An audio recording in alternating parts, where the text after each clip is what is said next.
Folks, Black Star Network is here. Hold no punches. I'm real revolutionary right now. Black power. Support this man, Black Media. He makes sure that our stories are told.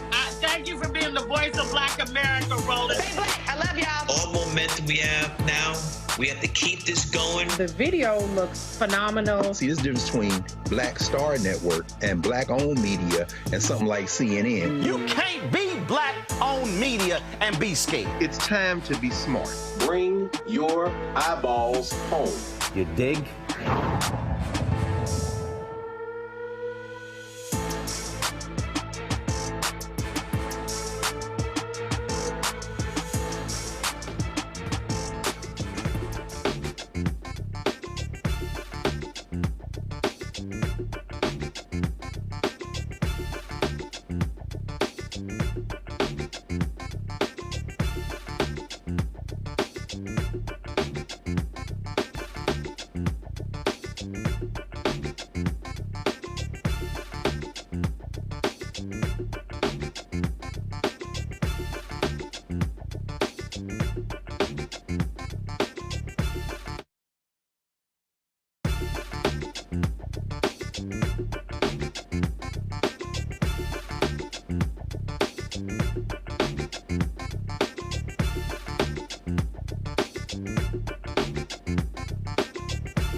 Today is Monday, June 10th, 2024. Coming up on Roland Martin Unfiltered, streaming live on the Black Star Network. One of our greatest civil rights leaders is now an ancestor. The Reverend James Lawson Jr. passed away today in Los Angeles at the age of 95.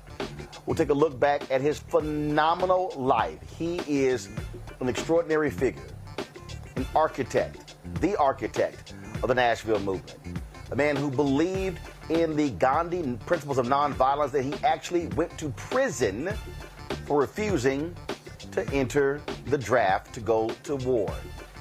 He also was the man who called Dr. King to come to Memphis to stand with sanitation workers.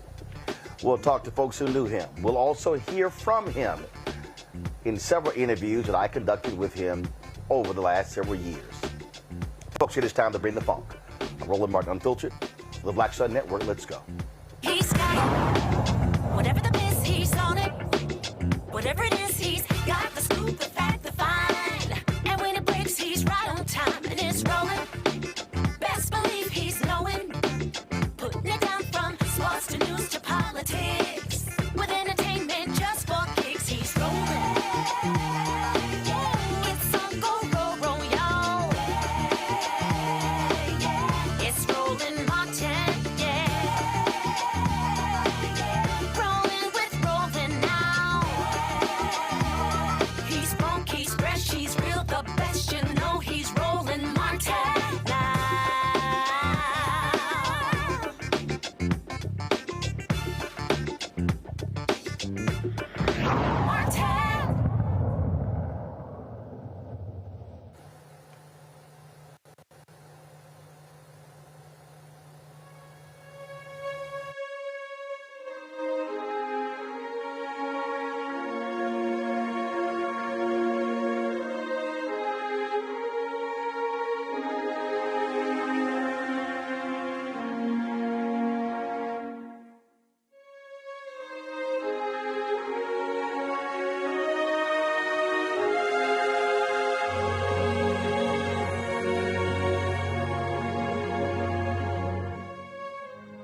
Folks, I'm here in Atlanta participating in the War Done Celebrity Golf Tournament, and literally as we were coming off of the course, I got a text message with regards to the passing of the Reverend James Lawson Jr.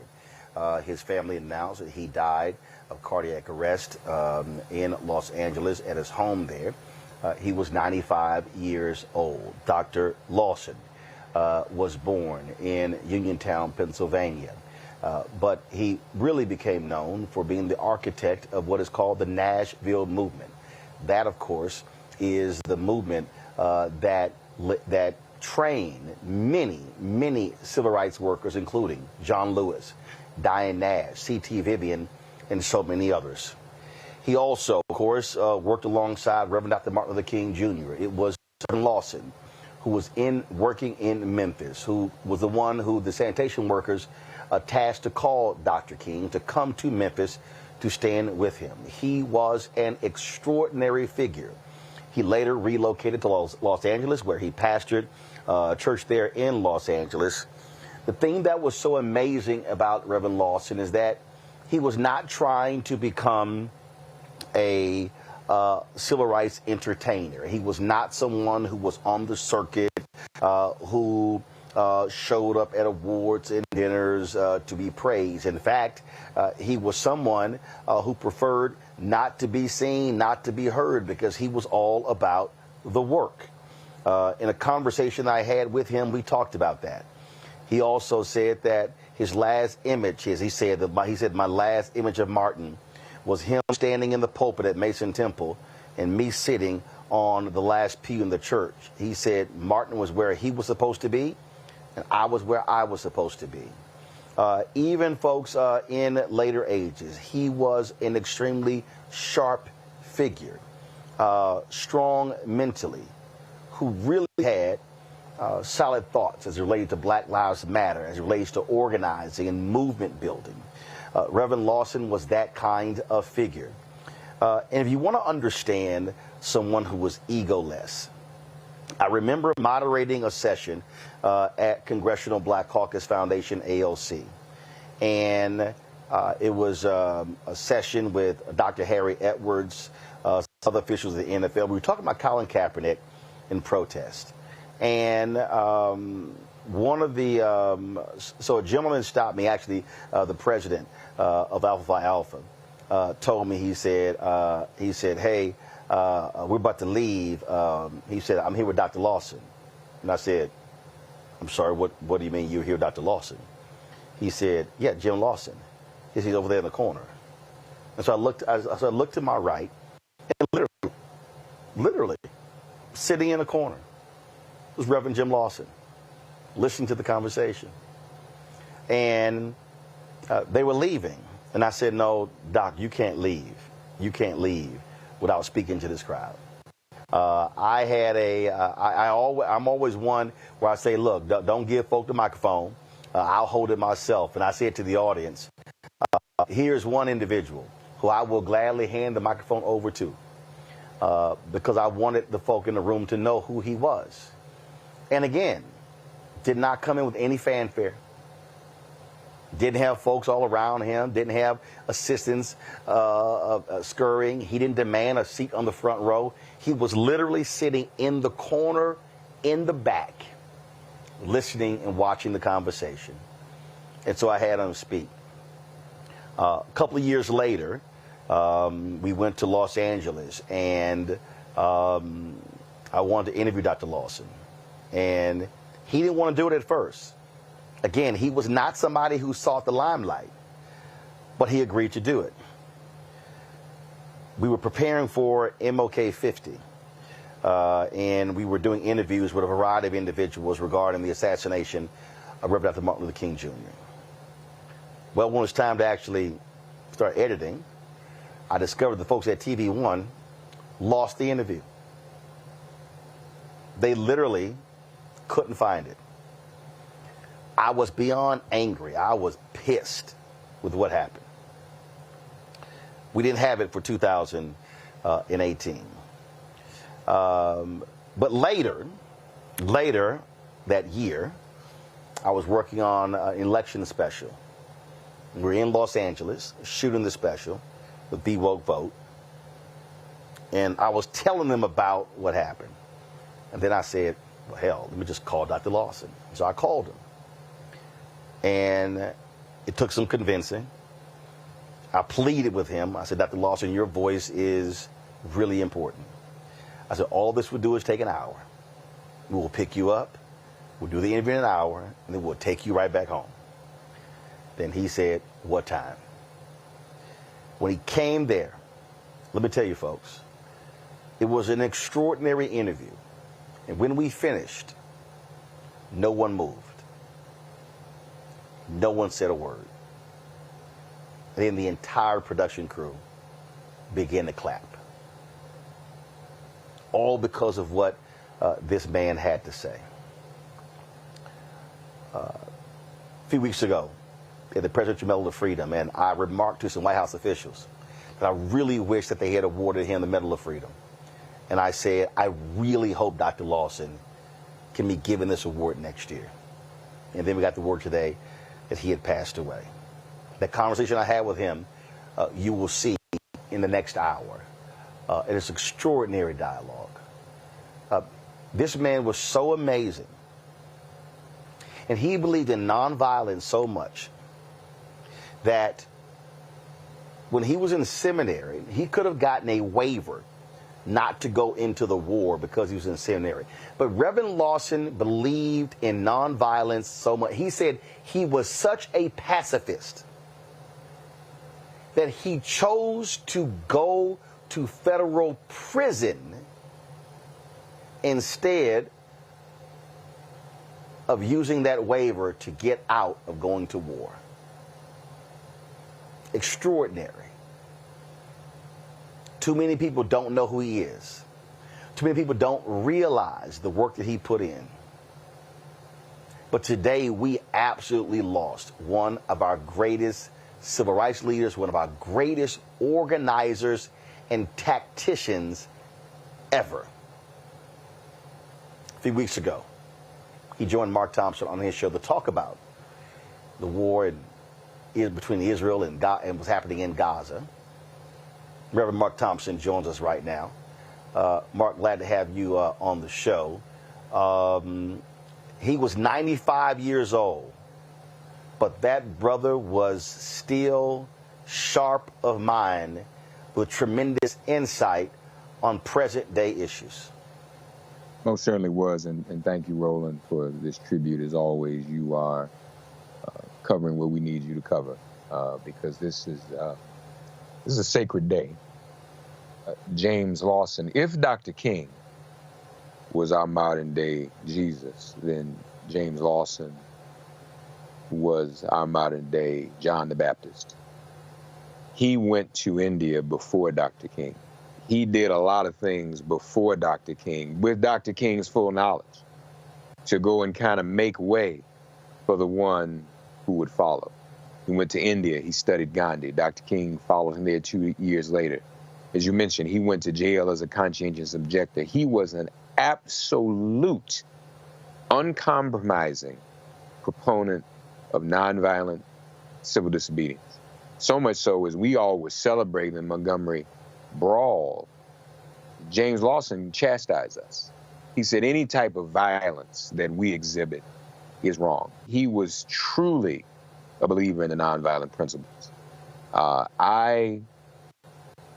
He knew me before I was born because he was in Nashville in the church where my family worshiped, but my mother was still in high school, teaching John Lewis, Bernard Lafayette, Diane Nash, and Marion Barry, all students at Tennessee State, Fisk and Meharry, and American Baptist College, all of those students, the principles of nonviolent resistance, so that they could go downtown in 1960 and turn Nashville upside down and desegregate those lunch counters. And that was the first successful desegregation sit-in movement in the South at that time. He got that ball rolling. And so he truly was a giant. And you're right, he stayed sharp. He was sharp. one of the most important things we did, you mentioned the war just now. We did the ceasefire music video. Dr. Lawson never been in music. He said, I don't do music videos. I said, Dr. Lawson, why don't you do a music video? Let's do this music video. And I convinced him to do it, and he did it. And we got to have him on camera with all these other voices. And to me, his voice and his presence was the most validating because of his uncompromising position when it came to nonviolence. He was in Memphis when he left Nashville, organizing Memphis. Again, first there, John the Baptist, there with Bill Lucy, and invited Dr. King to Memphis. A lot of people forget that Memphis was a labor struggle. It was an AFSCME struggle. The brothers, the sanitation workers, wanted a union. So for sanitation, most of us don't even know who a sanitation worker is, don't even speak to them. The lowliest of the low, they handle our rubbish. And James Lawson and Dr. King were concerned about them. And he believed that he was going to be killed in Memphis, as many others felt that they were going to be killed. And of course, we know that Dr. King became that martyr in Memphis, something that I know James Lawson never got over. But he continued the work up until Dr. King should have lived to be his age as well. He was taken from us. But he lived to be almost 100 still doing this work. So for those who've not heard of him, for those who are just hearing us talk about him for the first time and hearing his name for the first time all over the news today, run to Google him, run to read about him and share his story with the children. Dr. King if Dr. King were here, he would mourn and praise the life of James Lawson himself. Here's one of the things. So when I talked to him, Mark, he said something to me that it was and I keep using the word extraordinary, and I'm doing so for a reason. He said to me, they spent 6 months talking about why they wanted to launch a movement. Then he said they spent 6 months discussing what they wanted to do. That's a year.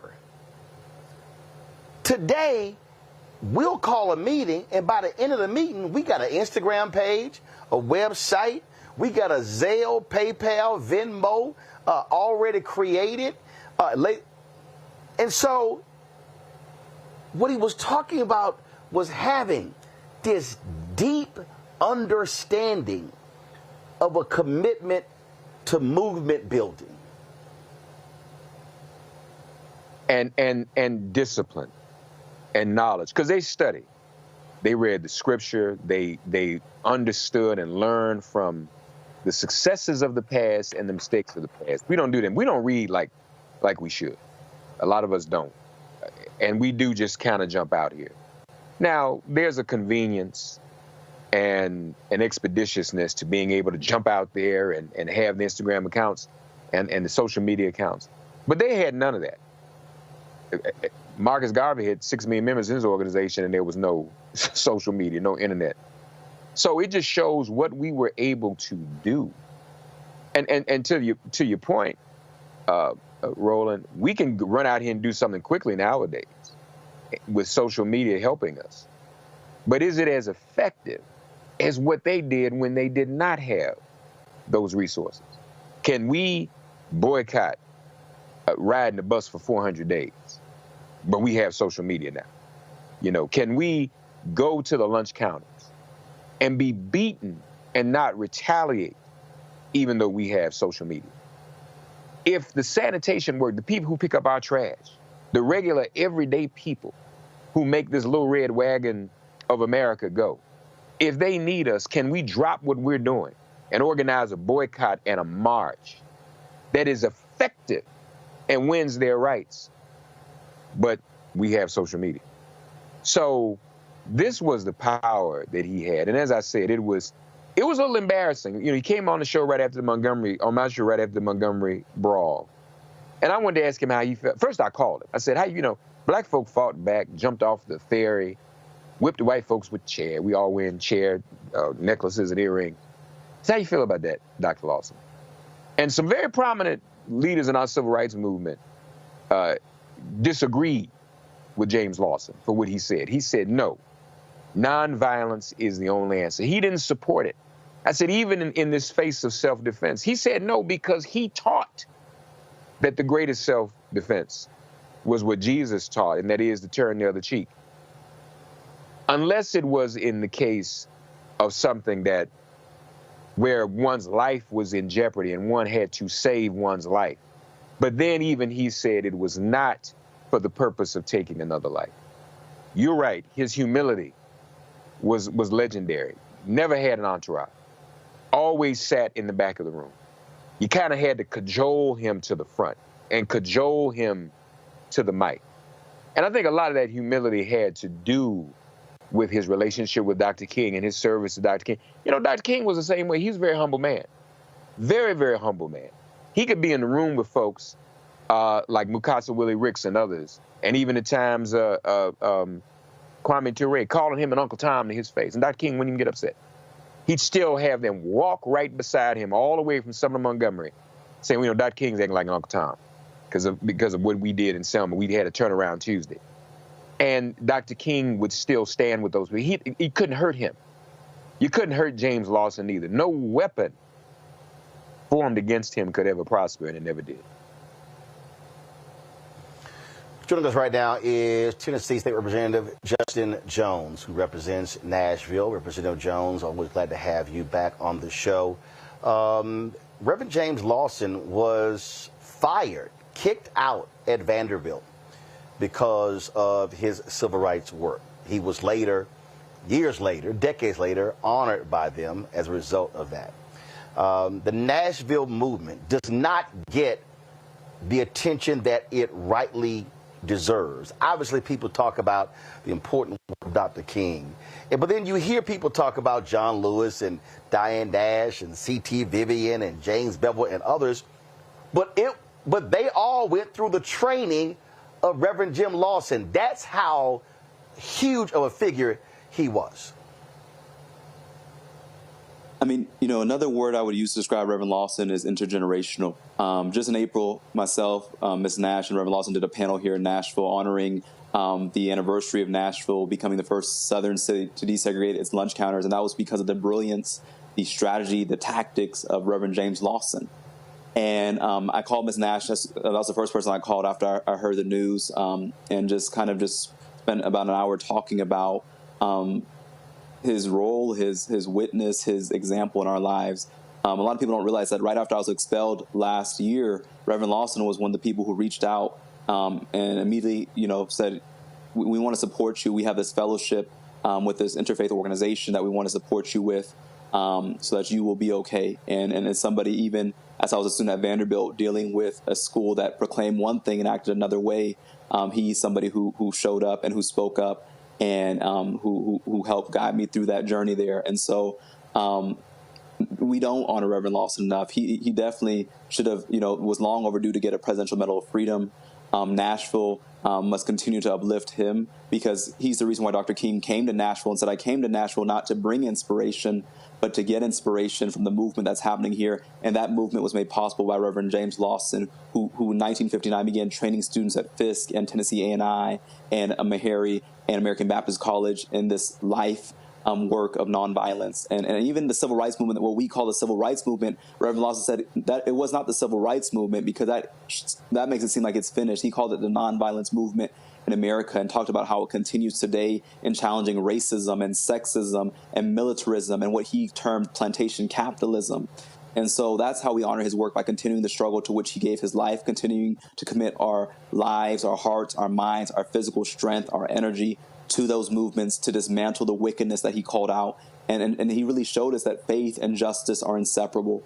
And so that's how we honor the Reverend James Lawson as a new rising generation who's continuing that tradition, that legacy, that lineage of nonviolence as a form of resistance to evil that we see in our time right now.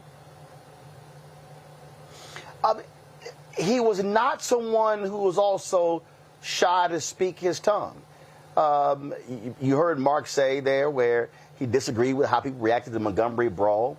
I remember asking him, talking to him about Black Lives Matter, and he said that he had some advice for them as to how they were supposed to operate moving forward. So he was never shy about speaking his truth. No, he wasn't. And I'm sorry, Justin, go ahead. Were you going to say something? Oh, no, you go ahead, Mark. I was just going to say, I mean, that's absolutely true. I remember in 2020 when we were having a protest in Nashville, and I talked to him about it. He went through a whole strategy conversation as to, what is the purpose of the protest? Is blocking streets getting people on your side? What is a more strategic way to bring more people to join you? What is the long-term vision? What is the goal, the clear, objectives of the movement? Like, he was very clear and very concise, and that's why he was an amazing teacher, a professor in this University of Nonviolence who really made us question and think about not just what was a flash in the pan moment, but how do we build a movement that sustains? And he also wasn't shy to call out power. I remember in Nashville when we named the street after John Lewis, he spoke at that anniversary, and it was a room full of politicians, and he asked our governor, does our governor have a hole in his soul, by the policies he's uplifting that are hurting people, Black people, workers, young people in our state in Tennessee. And so Reverend Lawson was somebody who had moral clarity and who was very committed and clear in what he believed and what he was sharing with us as an intergenerational, interfaith rising movement, challenging those systems that he called out. And making America live up to what it said in the Constitution. He was very clear in lifting up the language from the Constitution, Declaration of Independence, that he believed were promises that were never fulfilled, that we had to live and breathe life into here in this nation. And I just wanted to add, Roland, to build go ahead. On Justin's point of him being intergenerational, really transgenerational. You look at this young man, and that's specific. When he was in Clark Memorial United Methodist Church in Nashville, teaching John Lewis and Diane Nash and Bernard Lafayette and Marion Barry and others, my mother was there. She was in high school. 6 years later, I was born. I'm in that same church. 35 years later, maybe 40, Justin Jones is in Clark Memorial United Methodist Church. So here you have at least 3 or 4 generations of people in the same space whose lives have been touched and influenced by James Lawson. He was always relevant. And it's so important that Justin is here because we all know what Justin represents. He is this current generation of young people that we want to see pick up this torch and carry it. And for James Lawson to have touched him so personally and so closely, and for him to have drank from the cup of James Lawson's teaching and sat at his feet, we have a lot of hope for him, and we have a lot of hope for the generation that Justin is leading. And so we are so thankful for the life of James Lawson and the influence he's had on all these generations. Representative Jones, final comment. I think we're going to hear a lot of politicians, a lot of people talking about how they loved Reverend Lawson and lifting up his story. But I think the way that we honor him is by continuing his fight. And so any politician, anybody you hear talking about how much they love, even pastors in these churches, how much they love Reverend Lawson these next few days, let us honor him through action. Let us honor him through continuing to struggle. Let us honor him by continuing to sacrifice. He spent months in prison. I mean, I think the most amazing thing about Reverend Lawson is that he lived to be 95 because even though he faced death today, he's faced death many times. He stared it in his eyes and did not turn back, did not back down. And so let's make sure that when people lift up the words of his life, let's make sure that they honor those words by breathing life of action into fighting for policy change and to change this nation. And that's how we honor the life, the legacy, the lineage, the light of this great giant of the movement who's left us today, but whose teachings will never leave us. Representative Justin Jones, we certainly appreciate it. Thanks a lot. Reverend Mark Thompson, we appreciate things as well. God bless. Right back, folks, as we pay tribute to the life and legacy of the Reverend James Lawson Jr., who passed away this morning at the age of 95. You're watching Roland Martin Unfiltered of the Black Star Network.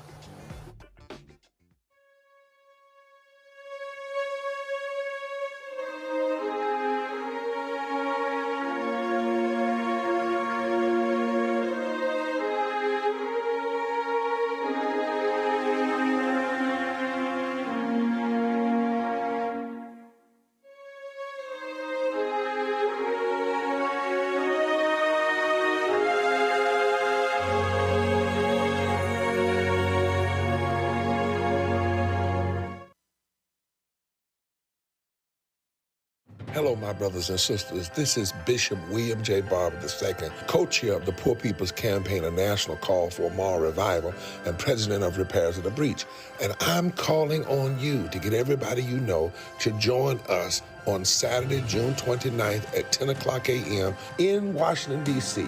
on Pennsylvania and 3rd for the mass Poor People's Low-Wage Workers Assembly and Moral March on Washington and to the polls, and the post effort to reach 15 million poor and low-wage infrequent voters who, if they vote, can change the outcome of our politics in this country. Our goal is to center the desires and the political policy agenda of poor and low-wage persons, along with moral religious leaders and advocates. Too often, poor and low-wage people are not talked about, even though in this country today there are 135 million poor and low-wage persons. There's not a state in this country now where poor and low-wage persons do not make up at least 30% of the electorate. It is time that the issues of poor and low-wage people be at the center of our politics. Living wages, health care, things that matter in the everyday lives. We will no longer allow poverty to be the fourth leading cause of death in this country. We must let our voices be heard. Join us. Go to our website, www.poorpeoplescampaign.org. RSVP. Get others to come. Get a bus. Get a van. Get on the train. Come and let our voices be heard and our votes be felt. Lift from the bottom so that everybody rises.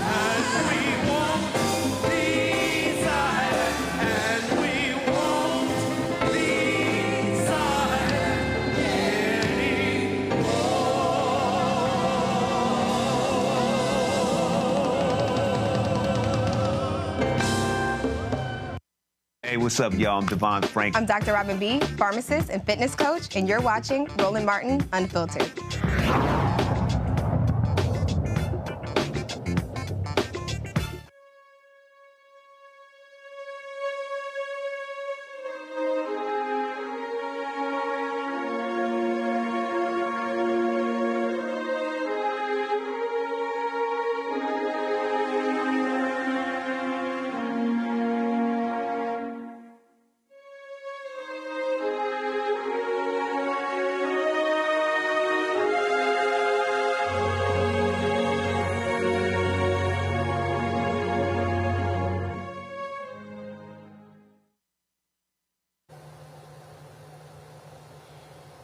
Folks, this morning, the news came out of the passing of Reverend James Lawson Jr., the age of 95. His family announced his passing to the world. So many people have been talking about him, what he meant, how amazing a figure that he was. Before I go to my next guest, Reverend Lawson gave a eulogy at the funeral of John Lewis. I want to play a little bit of that. I'm going to play the rest later. Many people talk about the eulogy that President Barack Obama delivered at that funeral, which was good. It was very good. But the eulogy that was truly preached at the funeral of Congressman John Lewis was done by his teacher, Reverend Dr. James Lawson.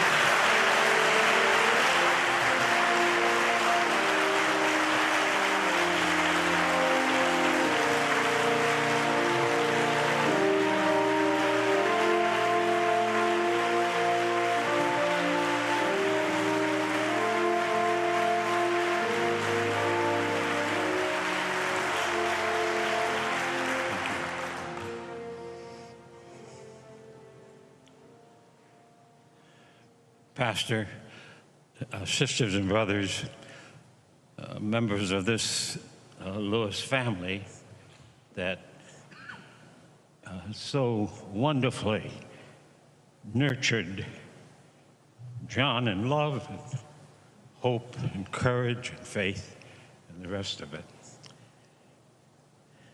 And sisters and brothers,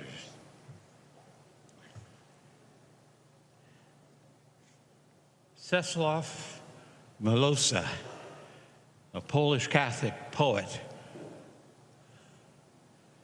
sets the tone, at least in part for me, as John Lewis has journeyed from the eternity of this extraordinary, mysterious human race into the eternity that none of us know very much about. When he wrote this poem called Meaning, when I die, I will see the lining of the world, the other side, beyond bird, mountain, sunset. The true meaning ready to be decoded. What never added up will now add up. What was incomprehensible will become comprehended. And if there is no lining to the world, if a thrush on a branch is not a sign, but just a thrush on a branch, if night and day make no sense following each other, and on this earth there is nothing but the earth, even if that is so, there will remain a word, wakened by the lips that perish, a tireless messenger who runs and runs through interstellar places, through revolving galaxies, and calls out and protests and screams. And I submit that John in that other eternity will be heard by us again and again, running through the galaxies, still proclaiming that we, the people of the USA, can one day live up to the full meaning of we hold these truths. Live up to the full meaning, we, the people of the USA, in order to perfect a more perfect union. John Lewis practiced not the politics that we call bipartisan. John Lewis practiced the politics that we, the people of the U.S., need more desperately than ever before, the politics of the Declaration of Independence, the politics of the preamble to the Constitution of the United States.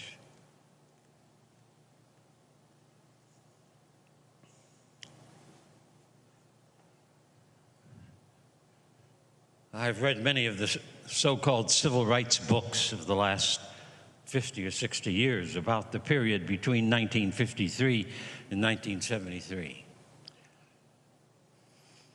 Most of the books are wrong about John Lewis.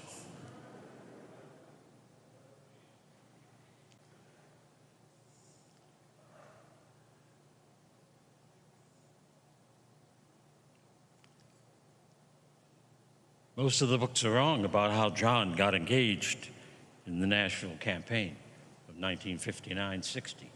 This is the 60th year of the sit-in campaign, which swept into every state of the Union, largely manned by students because we recruited students, but put upon the map that the nonviolent struggle begun in Montgomery, Alabama, was not an accident, but as Martin King Jr. called it, Christian love has power that we have never tapped, and if we use it, we can transform not only our own lives, but we will transform the earth in which we live. I count it providential that as I moved to Nashville, Tennessee, dropping out of graduate school, in Nashville came people like Kelly Miller Smith and Andrew White and Janetta Hayes and Helen Roberts and Dolores Wilkerson, and John Lewis, Diane Nash, C.T. Vivian, Marion Barry, Jim Bevel, Bernard Lafayette, Paulina Knight, Angela Butler. How all of us gathered in 1958 and 59 and 60 and 61 and 62 in the same city at the same time, I count as being providential. We did not plan it. We were all led there. And when Kelly Miller Smith and the Nashville Christian Leadership Council met in the fall of 1958, and we determined that if there's to be a second major campaign that will demonstrate the efficacy of satyagraha, of soul force, of love truth, that we would have to do it in Nashville. And so I planned, as the strategist and organizer, a 4-point Gandhian strategic program to create the campaign. We decided with great fear and anticipation we would desegregate downtown Nashville. No group of black people or other people anywhere in the United States in the 20th century against the rapaciousness of a segregated system ever thought about desegregating downtown, tearing down the signs, renovating the waiting rooms, taking the immoral signs off of drinking fountains. But it was black women who made that decision for us in Nashville. I was scared to death when we made that decision. I knew nothing about how we were going to do this. I had never done it before. But we planned the strategy. John Lewis did not stumble in on that campaign. Kelly Miller Smith, his teacher at ABC, invited John to join the workshops in the fall of 1959 as we prepared ourselves to face violence and to do direct action and to put on the map the issue that the racism and the segregation of the nation had to end. And so in the 60th anniversary of that sit-in campaign, which became the second major campaign of the nonviolent movement of America. Those are not my words. John Lewis called what we did between 1953 and 1973 the nonviolent movement of America, not the CRM. I think we need to get the story straight because words are powerful. History must be written in such a fashion that it lifts up truly the spirit of the John Lewises of the world.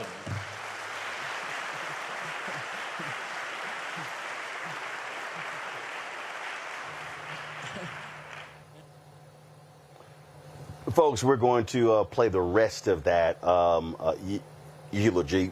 Absolutely powerful. Listening to Reverend Jim Lawson. Joining us right now is someone who was trained in the Jim Lawson Institute, activist, labor leader, Tiffany Lofton. Tiffany, glad to have you back on the show. Just for folks who, and again, I see this all the time, he did the limelight. He wasn't trying to show up at all the events and getting pats on the back and he was not, that's not who he was. So talk about interactions with him, but also the teaching principles that he was all about when it came to mobilizing and organizing. Roland, watching that clip you just played was really emotional. And I am sitting with this deep appreciation for the time that I get to live, and how honored I was to have crossed paths and sat at the feet of Reverend James Lawson twice. In 2018, when I was accepted, that's a funny story, I applied to the James Lawson Institute and I didn't get accepted, but they said they would hold my application for the next one, and then I got into the next one, which was incredible, where I flew down to Nashville, Tennessee in March of 2018. And I was with a cohort of, I think it was like 20 to 25 other indigenous artists and organizers, Black and brown folks from across the country, who came to learn and study nonviolence as a form of revolutionary resistance.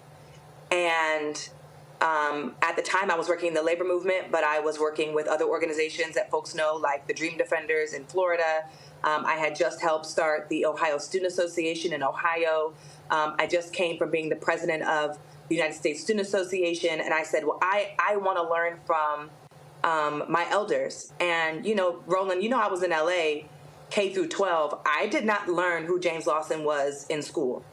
So it wasn't until I moved to D.C. And met some peers in the labor movement and in organizing that I found out who John Lewis was, that I found out who James Lawson was.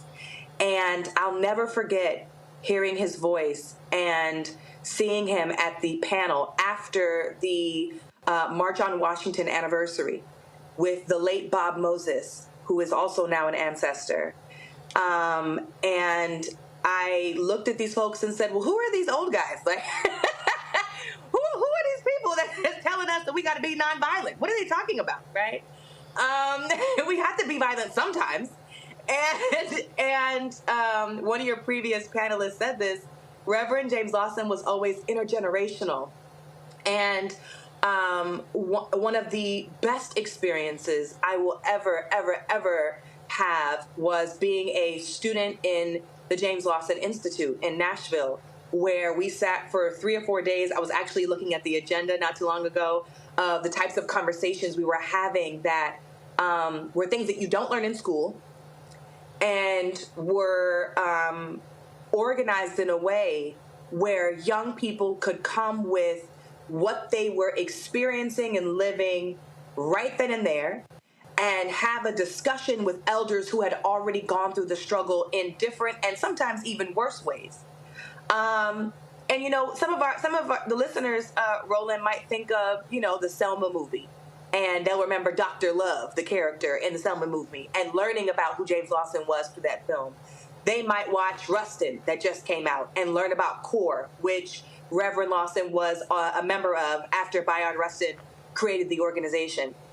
And we learned about these things from his mouth, and his teachings around nonviolence being a form of revolutionary resistance, and him having a engaging discussion with young organizers across the country who believed that maybe there was a time for armed resistance, maybe there was a time for violence to be resistance, right?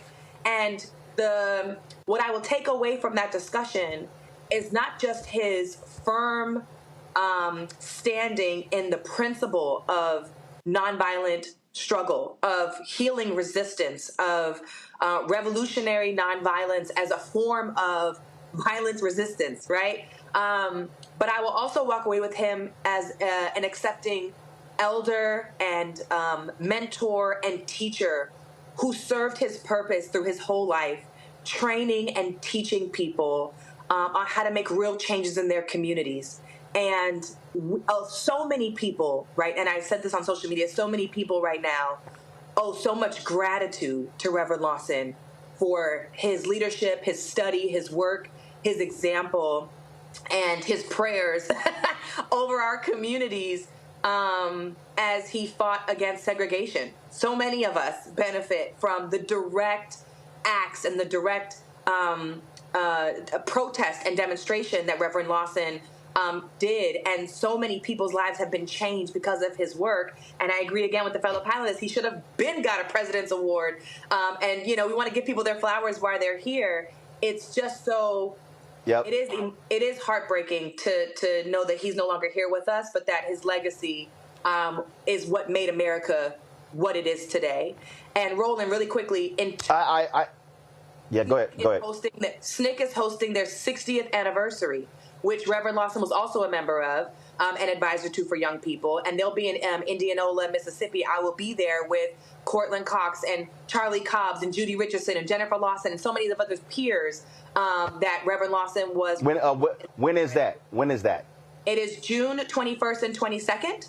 And it's in Indianola, Mississippi this month, so in 2 weeks. Got it. And if folks want more information, they can follow SNCC Legacy on Instagram, and they can go to sncdigital.org, and SNCC is spelled SNCC.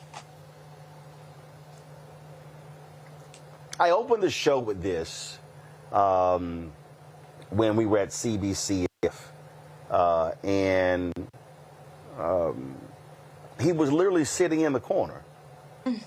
It's funny. I mean, I'm sitting here, and I'm thinking about it, and I'm thinking about, and again. I mean, look, we've been around a lot of folks, and so, we know when Reverend Jackson, Reverend Sharpton, Andrew Young, Merle Evers Williams. We know. I mean, we can go on and on and on. When those folks enter the room and they bring them to the front, they seat them in the front, whatever. And it was, so I'm moderating the session. And again, Alpha President, Dr. Everett Ward, says, hey, he says, Frat, I'm about to leave. I'm here with Reverend Jim Lawson. And I went, where? He went, I said, Jim Lawson. Nashville moved with Jim Lawson. He's like, yeah. I'm like, where? He said, he over there. He was literally sitting in the corner, just watching and listening to the conversation. And that's the kind. And so then when I interviewed him, he said, because what happened was he promised his wife that he would always be home at dinner at 6 o'clock to eat with the family. That's why he wasn't at the Lorraine Motel when King was assassinated, the 8 p.m. Memphis time.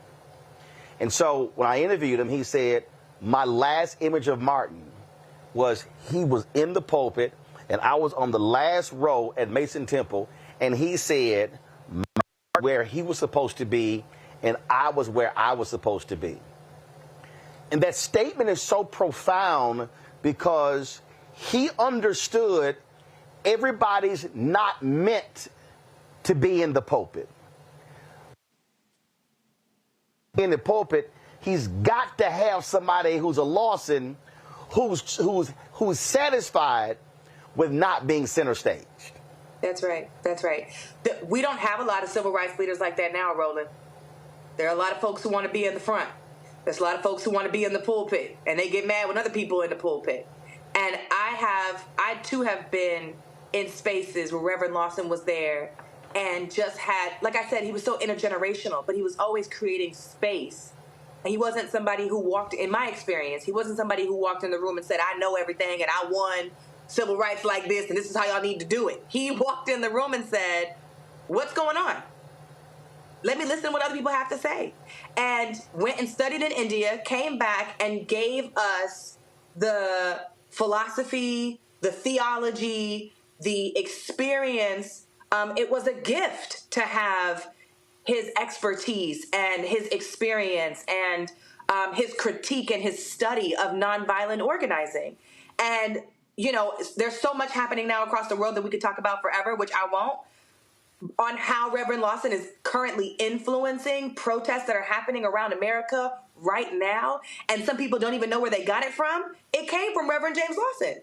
But like you said, there's his spirit when he was here was one of purpose.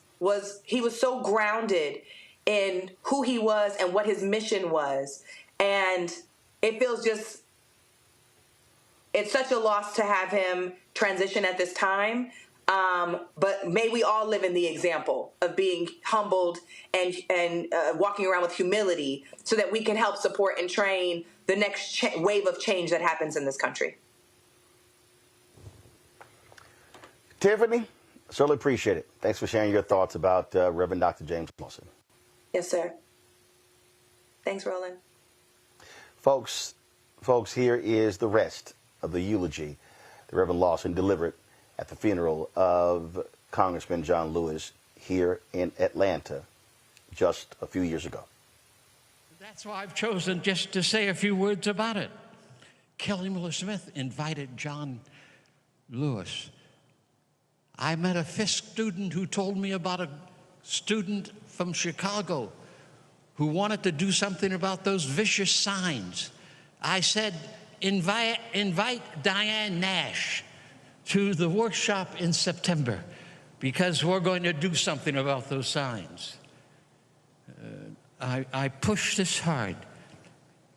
Now, John Lewis had no choice in the matter. You should understand that.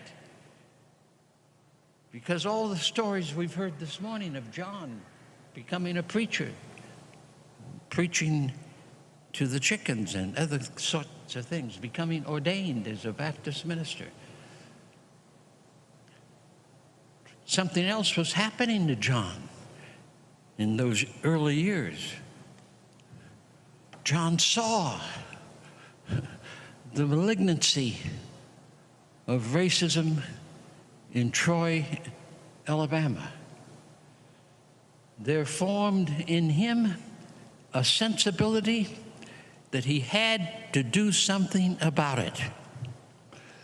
He did not know what that was, but he was convinced that he was called indeed to do whatever he could do, get in good trouble, but stop the horror that so many folk lived through and in this country in that part of the 20th century.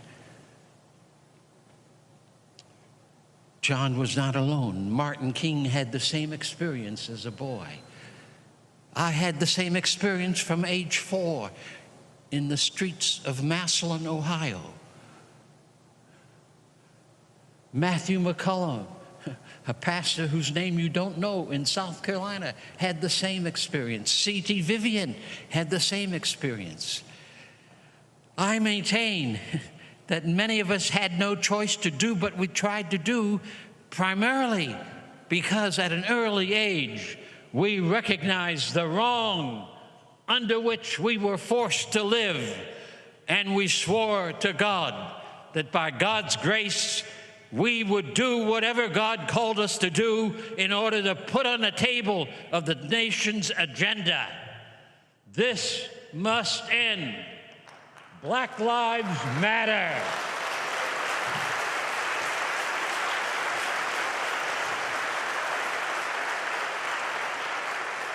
And so between 1953 and 1973, we had major campaigns year after year, thousands of demonstrations across the nation that supported it.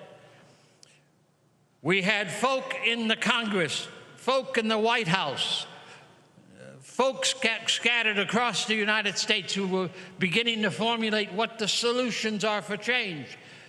The media makes a mistake when John is seen only in relationship to the Voting Rights Bill of '65. However important that is, you must not remember that in the 60s, Lyndon Johnson and the Congress of the United States passed the most advanced legislation on behalf of we, the people of the United States, that was ever passed. Head Start. Billions of dollars for housing. We would not be in the struggle we are today in housing if President Reagan hadn't cut that billions of dollars for housing, where local churches and local nonprofits could build affordable housing in their own communities, being sustained and financed by loans from the federal government. We passed Medicare. We passed anti-poverty programs, Civil Rights Bill 64, 65, voting rights bills. a whole array.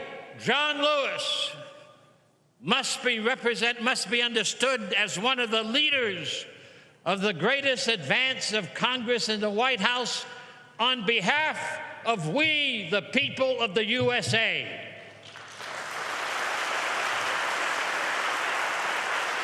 We do not need bipartisan politics if we're going to celebrate the life of John Lewis. We need the Constitution to come alive. We hold these truths to be self-evident. We need the Congress and the presidents to work unfalteringly on behalf of every boy and every girl so that every baby born on these shores will have access to the tree of life. That's the only way to honor John Robert Lewis. No other way. Let all of us in this service today, let all the people of the USA determine that we will not be quiet as long as any child dies in the first year of life in the United States. We will not be quiet as long as the largest poverty group in our nation are women and children. We will not be quiet as long as our nation continues to be the most violent culture in the history of humankind.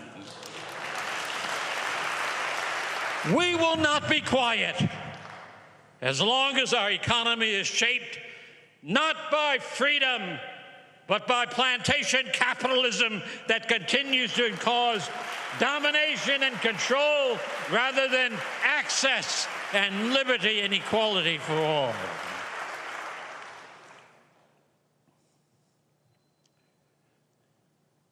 The forces of spiritual wickedness are strong in our land because of our history. We have not created them. John Lewis did not create them. We inherited them. But it's our task to see those spiritual forces. I've named them: racism, sexism, violence, plantation capitalism. Those poisons still dominate far too many of us in many different ways. John's life was a singular journey from birth through the campaigns in the South, through Congress, to get us to see that these forces of wickedness must be resisted. Do not let our own hearts drink any of that poison. Instead, drink the truth of the life force. If we would honor and celebrate John Lewis's life, let us then recommit our souls, our minds, our hearts, our bodies, our strength to the continuing journey to dismantle the wrong in our midst and to allow a space for the new earth and new heaven to emerge. I close with this poem from Langston Hughes, which is a kind of a sign and symbol of what John Lewis represents and what we too can represent in our continuing journey. Langston Hughes. I dream a world where no human, no other human will scorn, where love will bless the earth and peace its paths adorn. I dream a dream where all will know sweet freedom's way, where greed no longer saps the soul, nor avarice blights our day. A world I dream where black and white and yellow and blue and green and red and brown, whatever your race may be, will share the bounties of the earth. And every woman and man and boy and girl is free. Where wretchedness hangs its head and joy, like a pearl, attends the need of all humankind. Of such a world I dream. Celebrate life, dream and labor for an Atlanta and Los Angeles and the United States and a world. That is to celebrate the spirit and the heart and the mind and soul of John Lewis, and to walk with him through the galaxies, seeking equality, liberty, justice, and the beloved community for all. Thank you.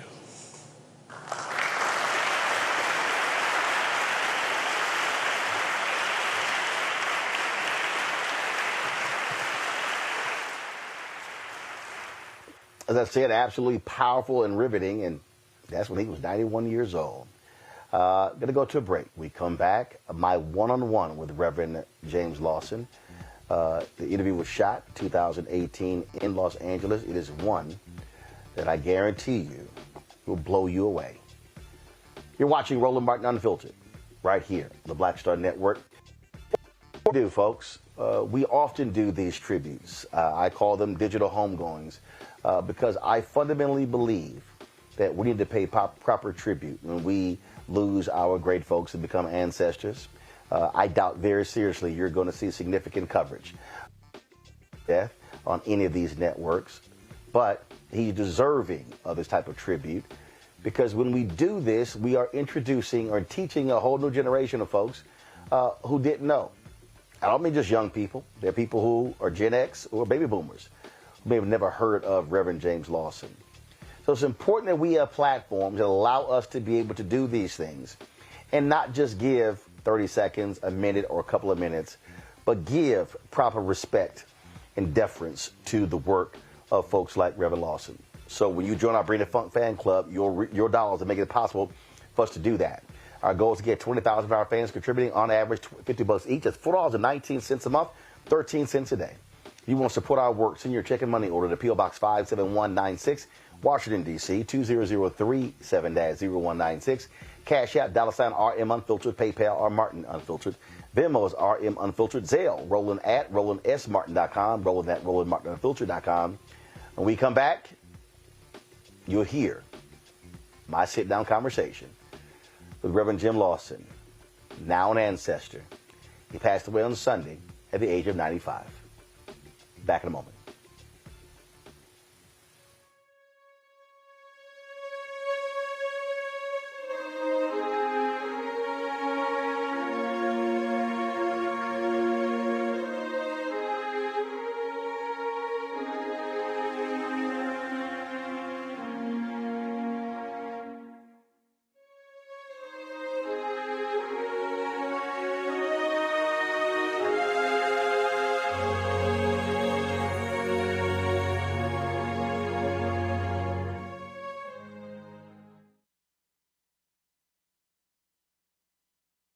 When you talk about blackness and what happens in black culture, we're about covering these things that matter to us, speaking to our issues and concerns. This is a genuine people-powered movement. There's a lot of stuff that we're not getting. You get it, and you spread the word. We wish to plead our own cause.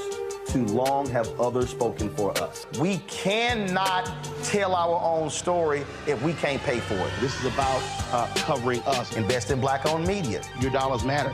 We don't have to keep asking them to cover our stuff. So please support us in what we do, folks. We want to hit 2,000 people, $50 this month, raise $100,000. We're behind $100,000, so we want to hit that. Y'all money makes this possible. Check some money orders. Go to P.O. Box 57196, Washington, D.C. 20037-0196. The Cash App is $RM Unfiltered. PayPal is R Martin Unfiltered. Venmo is RM Unfiltered. Zelle is Roland at RolandSMartin.com. Now streaming on the Black Star Network. It was my junior year at Georgetown, and Spike calls me and he says, Malcolm, what are you doing next year? So, graduating, you know? He said, take a year off, work on Malcolm X. I said, okay. But first of all, for the folks who don't know, Spike is my cousin. Spike is my cousin. Just for the person watching, like, how the hell is Spike just gonna tell you that it's true? It's true.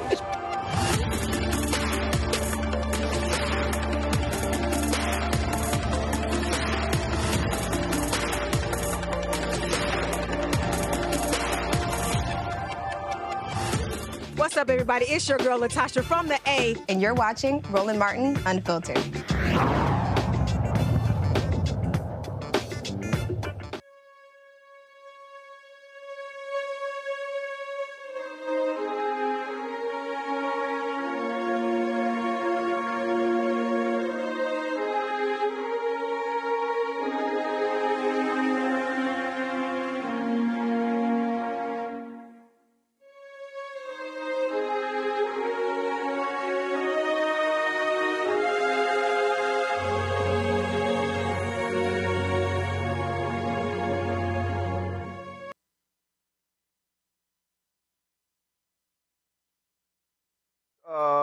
We're going to continue our tribute to Reverend Dr. James Lawson. Just keep in mind, at the White House, they will soon be beginning the Juneteenth concert taking place there. We will be live streaming that. Remarks made by President Joe Biden as well as Vice President Kamala Harris. And so we have a secondary stream on the Black Star Network. So if you go to the app or go to our YouTube channel, you will actually see that additional stream. So just letting you know that we are keeping our eye on that particular event as well. Also, folks, so we're going to roll this video here, but before I do that, let me shout out my parents, Reginald and Imelda Martin, today celebrating their 57th wedding anniversary. So just wanted to give them a shout out before we actually roll this interview. So again, happy anniversary to my parents. Folks, 6 years ago, I told you earlier about when the folks at TV1 completely screwed up and lost my James Lawson interview. Have no idea. They just never ingested the interview. Don't even ask me. It still pisses me off. But later in the year, I was in Los Angeles and decided I was doing some other interviews with the folks with Be Woke Vote.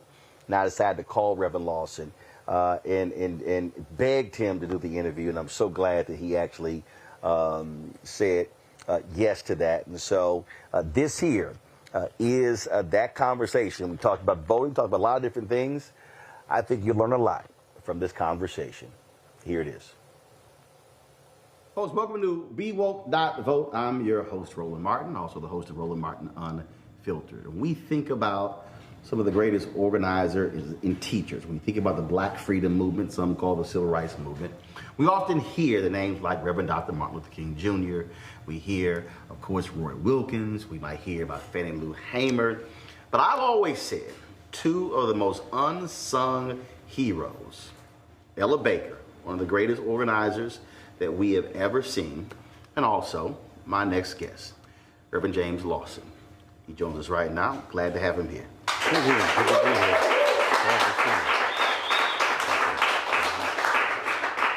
So I was having a conversation with Omar, who's working behind that wall right there.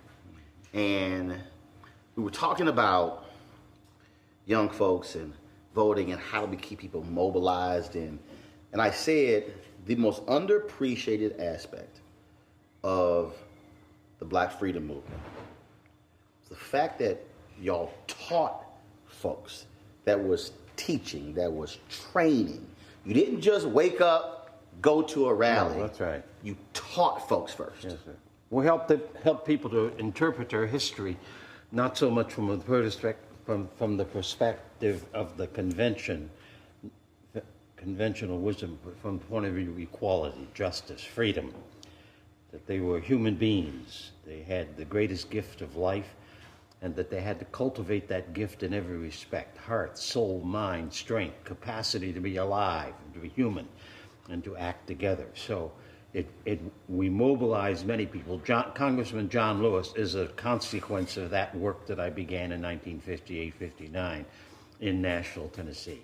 We helped people to prepare for the short-term direct action, nonviolent direct action, as that movement emerged. But we also helped prepare people for the long run of their lives and for the quality of their lives. And of course, a significant part of that was the fact that as a human being, you can stay awake, you can be alive, you can love, you can serve, you can dissolve injustice in yourself and outside yourself, and you can keep at it with your neighbors and with other people. So that movement was the greatest movement America had from 1775, I'm going to say, to 1955 and beyond. The 1955 20th century rendition of it was the greatest movement in modern times. You call it, though, when I last talked to you, you have your own name for it. Other people call it the Civil Rights Movement. They might call it the Black Freedom Movement. Yeah. But you invoke Rosa Parks in it. Yes, I call the main energy of that period the Rosa Parks, Martin Luther King Jr. Nonviolent Movement of America. Or I call it the Rosa Parks, Martin King Campaign for Equality and Justice, rather than calling it the Civil Rights Movement. Why? Because in a society of male domination and chauvinism, in a society where there's been for 400 years so much sexism and racism, so much economic cruelty and oppression, the American people do not have choices. The conventional perspective of history excludes too much of the history of cruelty. James Baldwin spoke about the bloody catalog of our history. That bloody catalog is more influential today in many, many people than any other facet of American history. And it's blind, it is invisible, it's unseen, and therefore many people yield to it. The 53 million white women who voted for Trump in the last presidential election were yielding to those dark forces that are invisible, but are visible if we want to make them visible. And so our movement sought to make those forces visible so that we could see them, and then we could dissolve them. We could fight back, we could resist, we could create an alternative vision of what we can become. I've had people tell me, dude, why do you keep focusing on the teaching and the training? I interviewed Dorothy Cotton leading up to MLK 50. And it was her last sit-down interview before she passed away. And her job, she had the most important job at SCLC. That's right. And in her book, she writes about it. She said, the people who wanted to come into the SCLC, they had to come into my classes. We had to assess where they were mentally. She said, take out all of that other stuff that was in their head. That's right. She said, reprogram their brains and then send them out. And when I see what Reverend Dr. William Barber is doing, every time he and I talk, he said, we're not having rallies, we're having trainings. We're having workshops. He said, we're teaching people because people don't quite understand what is required to actually create lasting change. In the first instance, they do not, I'll say it another way. In many cases, people growing up in the United States, birthed and raised here, do not understand that in the first instance, the gift of life is the greatest gift that we have. It is given to us. That's what the Declaration of Independence says. We hold these truths to be self-evident, that all are created equal, that all are endowed. endowed with the unalienable rights of life, liberty, among which are life, liberty, and the pursuit of happiness. Well, that's never taught. That's not in the conventional conversations that people engaged in around the country. In an election year like this year of 2018, that's not either in the surface or in the headlines. It's nowhere in the conversation, in the discussion of Supreme Court and the Supreme Court justice who was recently elected to it. So people don't know that that's the heart and foundation of how this country came to be. In that sense, we were very, very unique as a people. Even though from the beginning, 1776, blacks were excluded, Indians were excluded, people who had no property were excluded, women were excluded. Because that whole idea was not an idea that this is our reality. That idea was we're going to create a country in which that ideal is the paramount feature of how we organize ourselves, economically and politically. That's a very, very different kind of scheme. You were a university professor dealing with young people in the Nashville movement. No, I was a pastor. I'm sorry. At first, I was a full-time organizer in the emerging nonviolent movement, teaching people the philosophy and the theory and the tactic of nonviolence. So, for an example, the Little Rock Nine, 1957, 58, 59, they were told by the lawyers and the NAACP and the white school board in Little Rock that if you get hit, you cannot hit back. If you get lots of terrible cussing at yourself and so forth, you may not cuss back. And that was a dominant pattern in those desegregation processes. So I tried to help them understand that what they were really being told was not to not fight back, but to fight back with dignity, to fight back with courage, to fight back with compassion.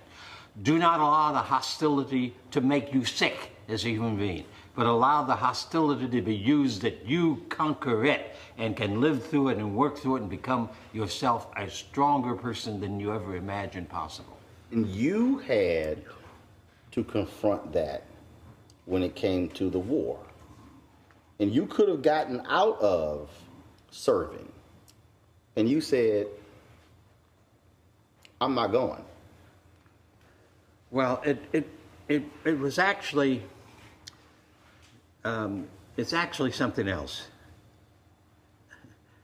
I met my first racist epithet at age 4 in the streets of Massillon, Ohio. And I struck out and began to fight that white boy who lived in my neighborhood. We were playmates, but he was being taught that poison. That whole experience had made me aware of the fact that I was called to be a human being and that names and all could not destroy me, but that they had to be resisted in order to be changed. So as I grew older, I realized, therefore, that every racist law, every racist ideology, every Jim Crow law, every no to being a man, a person in the world, I had to reject and resist. Then I recognized that the Selective Service Act was also an unjust law, and that therefore I did not want to obey it. Though I had registered in the draft, I was making the effort to follow Jesus. I was making the effort to be a person who resisted every form of injustice and cruelty to other human beings or to myself. So I decided that the Selective Service Act was an unfair act. Now, this later was confirmed in 1960 when in Memphis, as a pastor of a large congregation, I had 4 to 6 young black men who were college students who were not exempted by the white draft boards, but drafted. a student could be exempted. Paige Parker and others in my congregation would not exempt it. So the death rate in Vietnam, in Memphis City, was 50% white boys, 50% black boys. Though white was the majority community. The same thing went on all across the country. Few people were aware of that. But that's how unfair and unjust selective service acts were. So I simply said I would not cooperate with that. 67, then But you Muhammad Ali. could have got a waiver. Huh? But you could have got out of I could have that. gotten out of it, of course. But that's not the way of the conscience. The way of conscience is to walk through the issues that are unfair and unjust and to deal with them to the best of your ability. And you paid for it. Yeah, I went to prison for 13 months, federal prison. That's correct. At age 21, 22. Did you Interfered have with my college degree. Did you have relatives or professors or friends saying, James, what are you doing? No, I had. Man, you can get out. What are you doing? Well, not my close friends, not my younger brothers, not my father or mother. My family supported me thoroughly and firmly, and a number of friends in college also were in my camp and understood that it was in a way, this is what we're asking people to do in this election. You have to develop a conscience in which you know that voting and participating in resisting the wrong in your society is a part of the price you pay for the gift of life that you have received from the universe. That's part of the gift. And so you have to deal with that.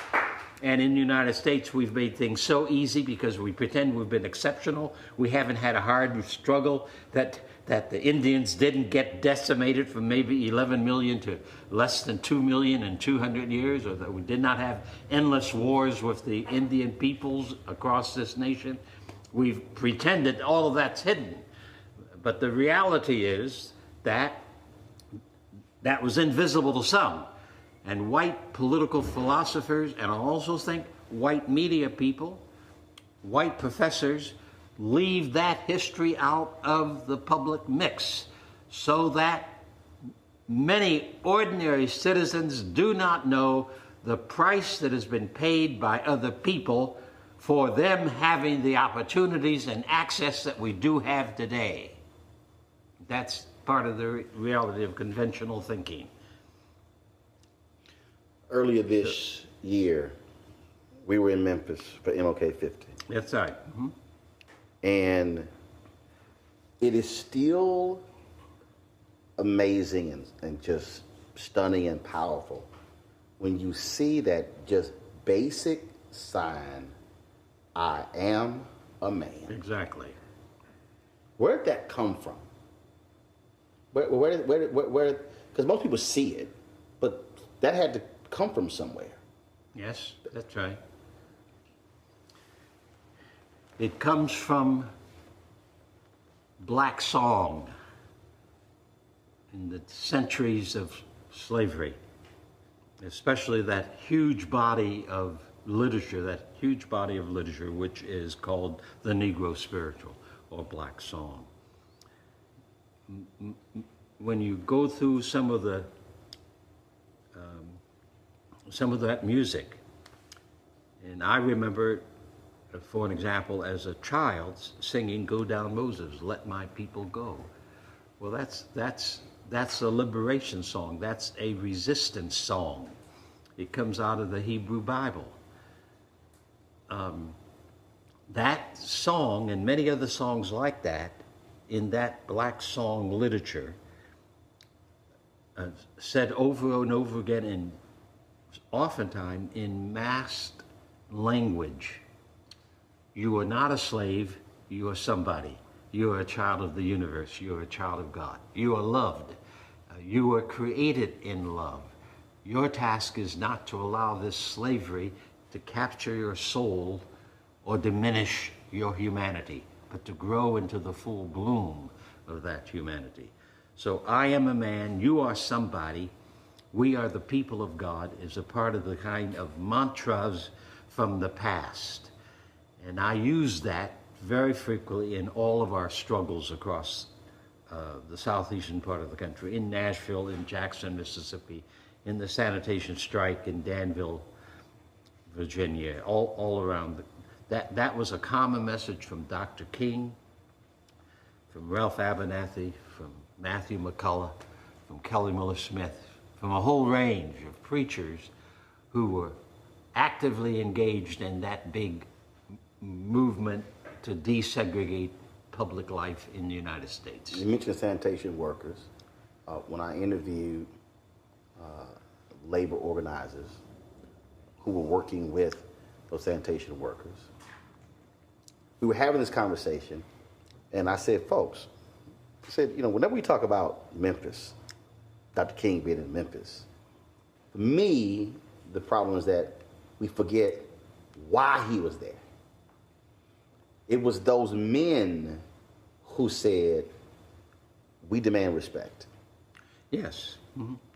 And I talked to some of those men, I talked to their children, and the two workers who died.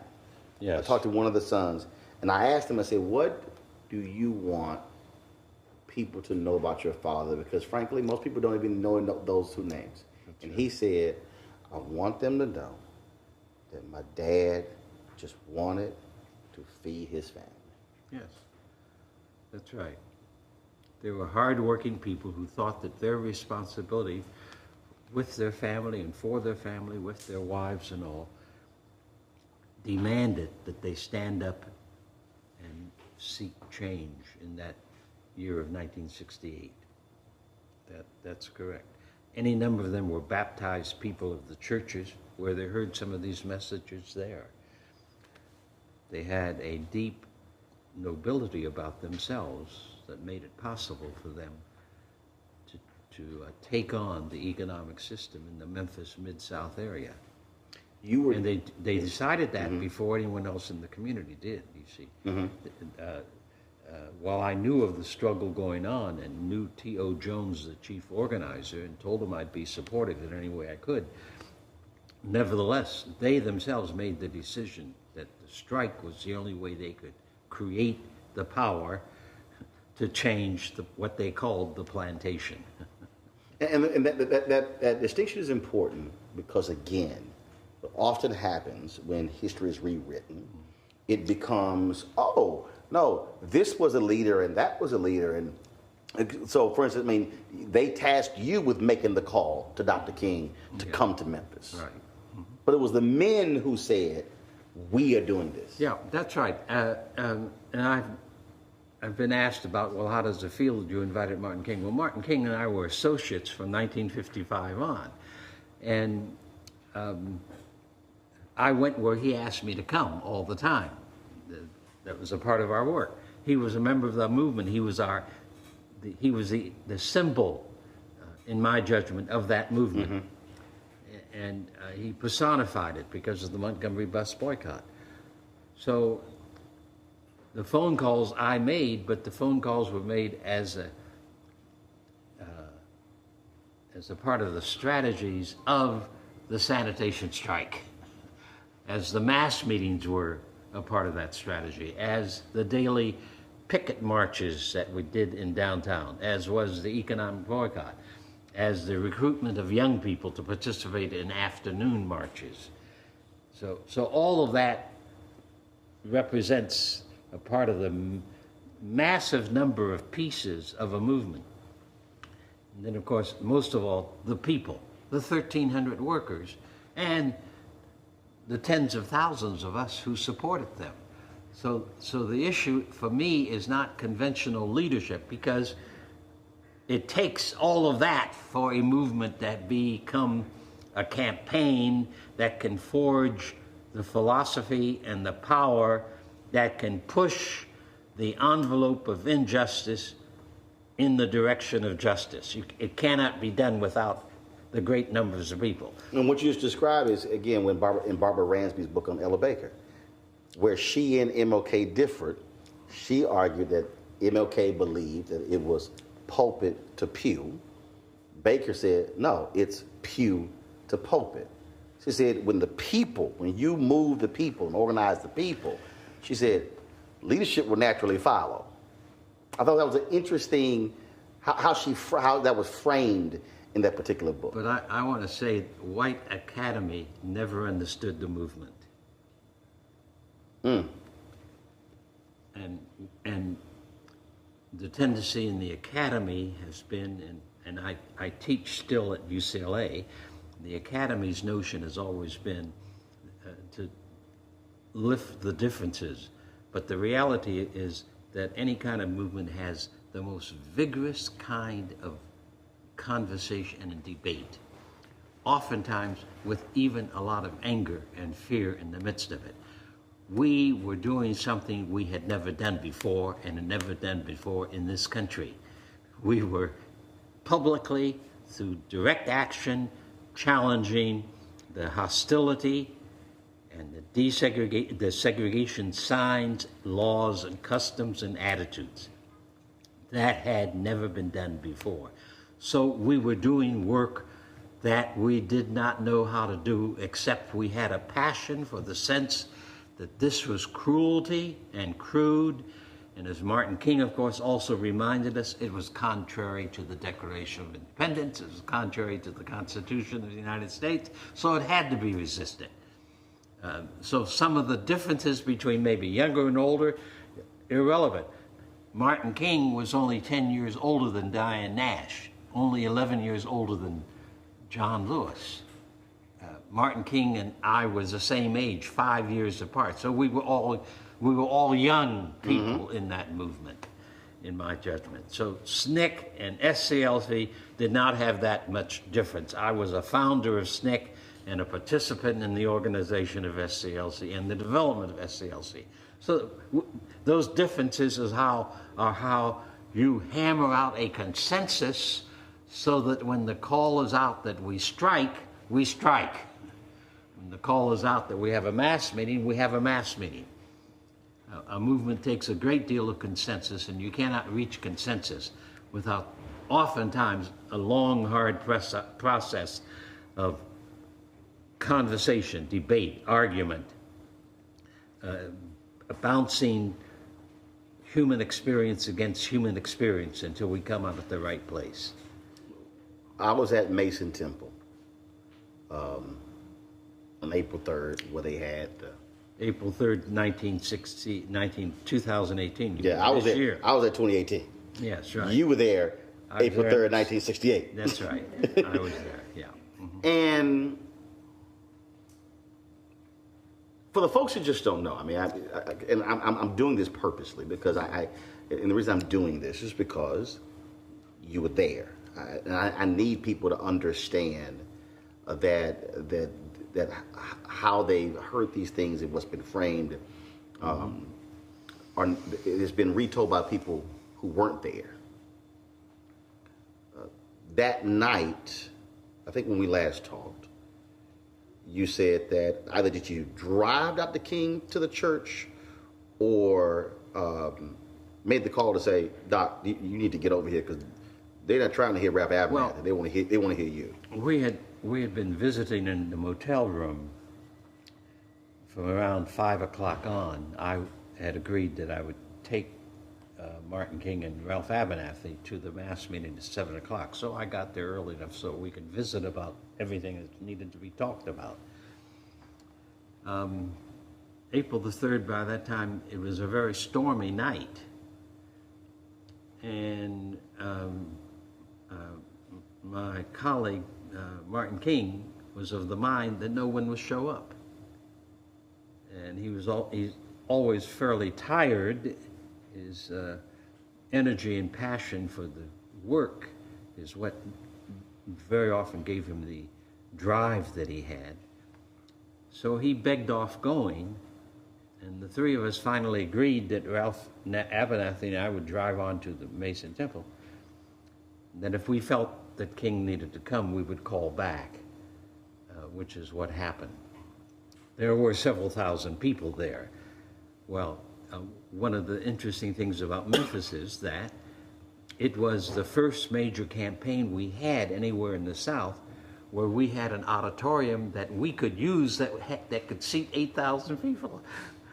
Sometimes, as in Birmingham and Nashville, we would have 4 or 5 meetings in 4 or 5 different churches, and some of us would make each church and maybe finish up at 1 o'clock in the morning. King did this all the time in our meetings.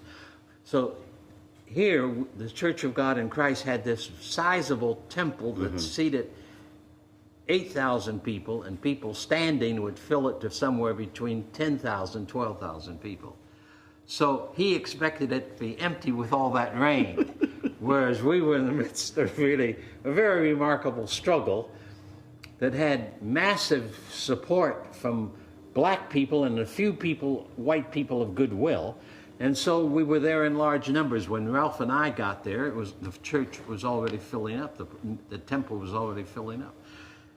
And so as soon as we called King, he came on over there, because he was one of the reasons people were there, to hear him and to be with him. It drives me crazy when I only hear people play the last 2.5 minutes of that sermon. Of that speech, yeah. And I tell people, I say, yo, that's a 43-minute and 16-second amazing sermon, speech, lesson, lecture. Yeah, absolutely, sure. When you were sitting there, did you understand how major this was, just listening to it? Because obviously, we've gone our own history, but sitting there, were you going, this is an amazing speech, sermon? Yeah. Yes, it was one of his best, and I heard that, but I was also chair of the strategy and of the work. You were working? Yes, and so I kept getting phone calls and people coming up to the dais and saying, somebody insists that you have to come back here and talk. And so I finally left the dais and sat down at the bottom of the aisle of where the public phone was, so that I wouldn't have to keep running back and forth. The other thing that was operative was a storm, and this building had a tin roof, and so the rain was battering that roof, and the wind was blowing, and the rafters were bouncing against the tin. So you hear all of this, but in the midst of that, this sizable crowd of people are in harmony with one another. We know that we have a task to do and that we're in the middle of it. And in the midst of that, King is speaking. So it's an astonishing evening. I've never forgotten it. I sat on those steps in some degree of awe and amazement as I saw this space and this crowd of people. So the setting itself was rather extraordinary. April 4th. April 3rd. No, I got April 3rd. April 3rd, yeah. But April 4th. Yeah. None of us, of course, knew that the next day would be the assassination. Martin King always talked about the fact that he would be shot down in the streets of the nation in the midst of this campaign. He started talking to us about that, actually, with the assassination of John F. Kennedy in November of '63. Were it not for a promise you made to your wife, you probably would have been on that balcony. Well, who knows? Yeah. But y'all were meeting. Y'all, all those different. Well, as a family, we try to eat dinner together each night. So. And you told me, you said, I'll be home by 6. That's right. We agreed 6 o'clock dinner, and so I was on my way home. I was in the kitchen with Dorothy when we heard the news over a television set that Dr. King had been shot. At 6:01. No, I just left him, not too long before that. I was stunned when you said we immediately went back to work, that you did not really grieve until July. You said it was the work. That's right. Yes, that's right. Well, in the midst of, like these terrible times in which we live, doing creative work on behalf of truth and justice, on behalf of people, on behalf of the wonder of life, on behalf of dissolving sexism and racism, doing work is one of the best ways for us to grieve. So I recognize that as a pastor, as a religious person. So yes, 9 o'clock Friday morning we marched, and I worked through the night to be sure that we were going to be there. We're trying to get folks not just to vote. Right, that's right. But to get them to understand that voting is a process. But what you must do after the election is over is this. So voting is the end of one process, then after the election is the beginning of another process. Voting is but one tactic that comes ever so often. In between, we have to be people deeply engaged in being informed about what our situation is, what the situation of our neighbors is, be concerned for racism, for economic injustice, for working families. So if we stay informed in a daily way, in our own neighborhood, in our own family, and around the community, then the voting becomes a major step that we're more than eager to go ahead and do it well. Get informed, as we in California have to be this year, because we have so many measures on the ballot, as well as Congress, and many of those measures are deceptive, some of the measures are not. So to be engaged, to be an engaged human being, not a distracted human being, but a human being who is what the Buddhists called mindful, to have mindfulness of where you are and what's going on around you. This is one of our major problems. We have a Congress that almost is unaware of the plight of 325 million people in this country. They do not know us. When the Me Too movement explodes, those 11 senators in the Judiciary Committee in the Senate and Congress, they hadn't the slightest idea what this was about. If they knew their country, they would know that second-class citizenship for women and using women as objects for sex has been a long time form of oppression in this country and elsewhere. They would have known of the rape of Indian women, of the rape of slave women. They would know that this was a part of the instrumentality of cruelty that our own country practiced in various ways. So they would know that they would have known behind the scenes, the Dr. Ford's story is but one story of millions and millions of people all across our country. When you saw the folks, the women who were on Capitol Hill, and when you saw the folks who were banging on the door of the Supreme Court, and then Mitch McConnell says, "Oh, these angry mobs and these paid protesters, and they wanted to harm us, and this is uncivil." How would you respond to Mitch McConnell? Well, Mitch McConnell is one of the most crude, cruel men we have ever had a political figure in this nation and as a majority leader. That's number one. And number two is that what the media calls the protests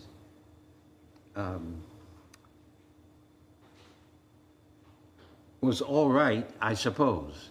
But from my perspective, as a strategist of direct action, it was a mistake. How?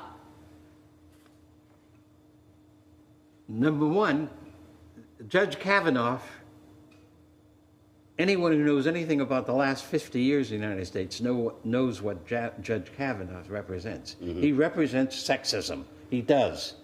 He represents racism. The Federalist Society is a society that grew up out of the desegregation movement of the 60s and 70s, and out of the Supreme Court saying that the Constitution includes everybody. The first time that ever happened from the Supreme Court was in 1954. So Kavanaugh represents that element of white lawyers, some of them evangelical, but much more than people of power who want to wield domination and control. He represents that whole strain of people who decided that the Supreme Court is too activist. It has to go back and interpret the Constitution as in 1896 or as in 1849. It has to continue to be a Supreme Court that sees the Constitution but doesn't see all the people in the country. That's what he represents, and that's what other people on that Supreme Court today represent. That's a part of the movement of the so-called conservatism, which is not conservatism in the classical sense at all, but is a group that wants to preserve American society as a male-dominated, largely white male chauvinistic society with economic injustice extending to millions and millions of people. When you said as a strategist, you thought they made a mistake. Yes, because number one, it should have been an inclusive movement.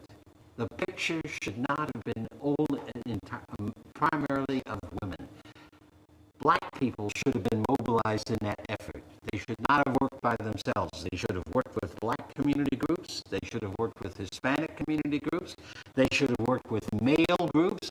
They should have worked with GLBT groups. So there was a diverse, multi-ethnic, heavily mixed gender protest campaign. And because that is the way that campaigns in the 21st century must be. They must represent all the voices in this country who are seeking equality and liberty for all. You are not afraid to challenge folks who lead organizations or movements or whatever. When I asked you about Black Lives Matter, you said, again, as a strategist, you have some serious concerns. Yes, because all through the 20th century, all kinds of people around the world took on major tasks of doing justice in which they used the philosophy and theory and the tactics of nonviolence. Gandhi of India is the person who in 1906, as he fought against the Boer Empire and the British Empire in South Africa, tried to begin to pull this together and began to use the term nonviolence, soul force, began to use the term love force. He's the one who defined nonviolence as the use of the power of love and compassion in practical ways so that it demonstrates power to move power away from its crude elements and to move power towards community, to move power towards the use of feeding the hungry, of dissolving racism and segregation and the like. So Gandhi can be called the father of nonviolence. He in his autobiography, Gandhi insists that he's worked on this for some 50 years. He collected strikes. He participated in strikes. He participated in sit-in campaigns. He participated in campaigns to help sharecroppers in India. He fought the racism of the British Empire in South Africa and elsewhere. So activists who do not know that literature, are not paying attention to it, therefore do not have the arsenal of behavior that can move power. Sit-in campaign, Nashville, Tennessee, 1959-60. It was a group of community people who decided and this was unheard of in the United States. We are going to desegregate downtown Nashville. That had not even been talked about. It came about because we had for 6 months weekly Saturday morning meetings where 30 to 60 of us met at Saturday morning, and we thrashed out what is the situation we're facing? What are these issues we look at? The first 3 months, we did nothing but a laundry list of the plight of the Negro in Nashville, Tennessee. So you didn't plan a march? You didn't plan a rally? We didn't plan anything. Then the next 3 months, April, May, June, we thrashed out the laundry list and said, where do we begin to demonstrate that Montgomery bus boycott was not an accident, it's an agency of history, and it can be repeated. And the unanimous decision out of those meetings was, we will desegregate downtown Nashville. You can search the periodicals and the publications and the congressional reports, NAACP studies. You will not find that any group of people anywhere in the country at that moment had said, we're going to pull those white colored signs down. There will be no more signs. No dirty Jew. No dirty wop. No wetback. No chink. No Jap. No colored. No Negro. White only. Those signs are going to come down. That was a part of the task. This is a period of history that did not begin to end until 1960s. Understand that. That group in Nashville, I'm astonished that we came to that consensus. I'm saying to myself, good heavens, how are we going to do this? I was supposed to be the strategist. I had never organized a campaign before like that.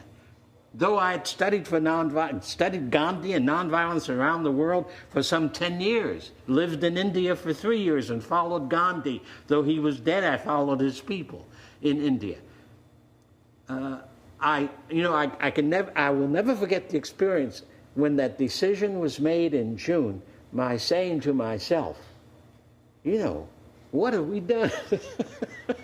And how is this going to be accomplished? There were no guidelines at that moment. And I proceeded then, and C.T. Vivian was a pastor in the city at that time. I did not know John Lewis at that time. I did not know Diane Nash. I did not know Miriam Berry. These were all people we recruited to come to the first workshops in the fall of '59 as we began preparing ourselves to do this work. So that threw into the United States a local community that offered a methodology that had been well researched and that we knew could effectively mobilize the forces that would say those signs are immoral, they're bad, and then would have the power to force the political system, the newspaper system, the business system to say they must come down. The city has to begin desegregation. And so Nashville was the first city in the southeastern part of the country that began to pull those signs down, renovate restrooms and waiting rooms in public places, pull the public signs down, the private signs down. And of course then the 1964 Civil Rights Bill, which the Kennedy administration, the Johnson administration, with a lot of Republicans and Democrats supporting it, then outlawed a private or public institution having such signs anywhere around the premises, or being able to say certain people of the USA can't come in here to have a hot dog or a Coke. So now it became law in '64.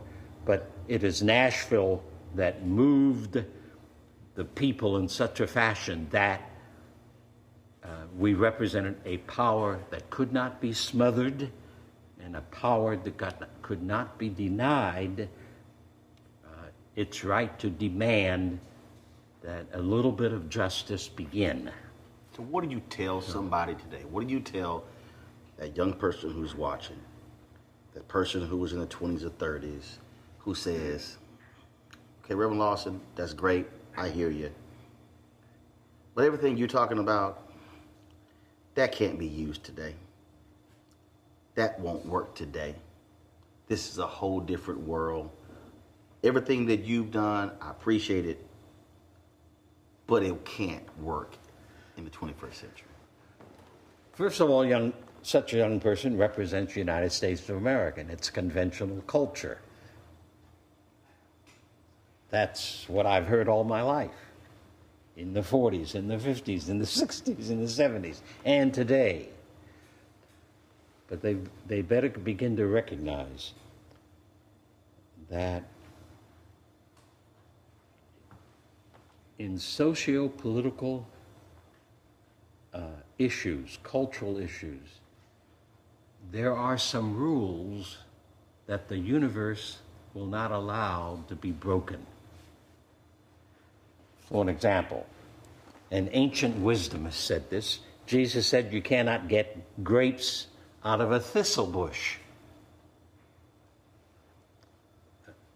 Jesus of Nazareth, without all the Christian dogma that gets in the way of the teacher and what the person did in his own time, you can't get grapes out of a thistle bush. You cannot get figs out of a thorn bush. You have to get grapes out of a grapevine. The same is true in terms of the principles of political struggle, social struggle. You cannot overcome the forces of Trumpism by imitating Trumpism in language or in behavior or in vision. You cannot do eye for an eye and a tooth for tooth with Trump and expect you're going to get rid of him. I think the voices that say, you know, this election is going to do it are nonsense. The forces of wickedness that Trump produced, Trump, are now on the rise in Europe as well as in the United States. Mm-hmm. So we should not be surprised if Trump is maybe only the first president of this caliber, of this kind of meanness, of this kind of power hungriness. It could happen, and I do not see national political voices who recognize the simple fact. Trump can only be defeated by a vision and a movement that does not act like Trump, but acts like people who know that they are alive and that love and truth are the ways that we best exemplify our humanity and the gift of life. There's no and this is what greatly troubles me, because I listen to certain commentaries. I read the New York Times, the Los Angeles Times. I read a number of different magazines all the time, a practice that I started in 1942. And I recognize that the voices that will allow we, the people of the USA, not to lose our struggle for truth and beauty, are not there at this moment. You just turned 90. I just turned 90.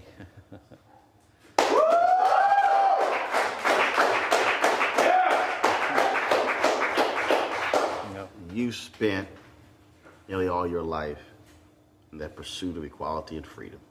Yes, that's yeah. Mm-hmm. Someone might say, if you couldn't achieve this thing in 90 years, I just don't see it happening. Yeah. Do you believe that it will happen for those who have been disenfranchised, who have been oppressed by white male supremacy in the United States? Can we actually achieve that? My great-great-grandparents, we have learned, were slaves.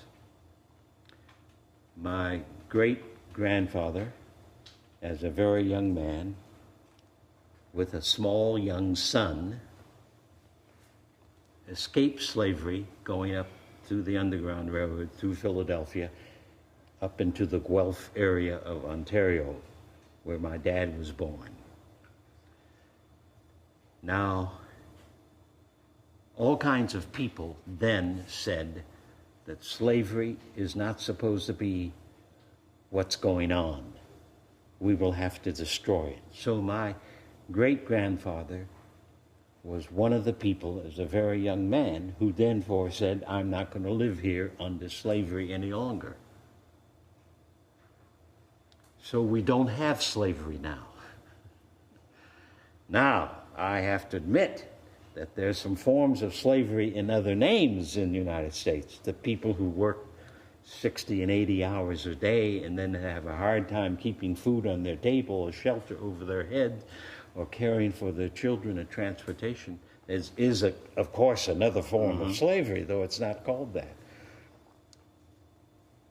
The point I'm making is that we're at this mark in our history because the changes to become a nation under God, where in fact justice and access for every baby is birthed, is underway.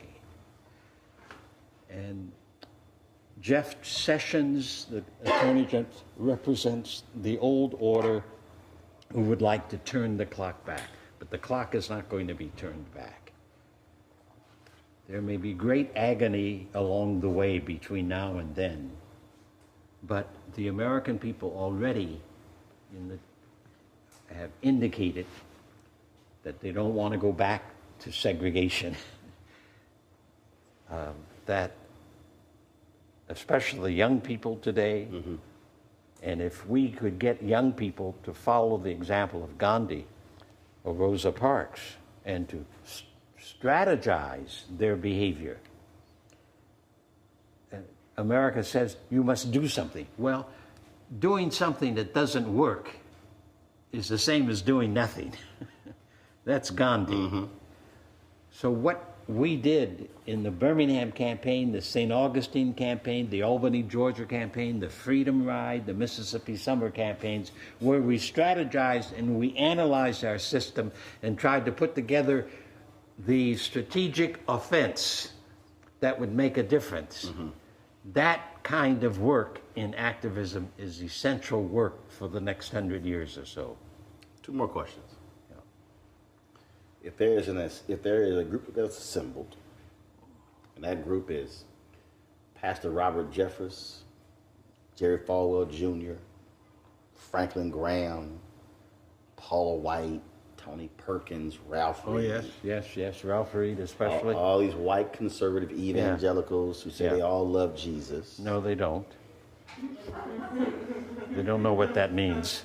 If that group is assembled, and you are standing before them, what do you tell them?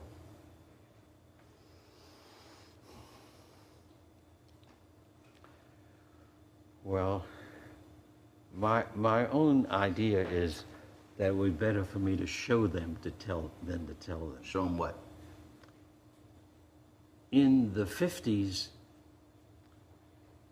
Jerry Falwell, that you mentioned, and Pat Robinson, Perkins, Jim Dobson, those are all people of my generation.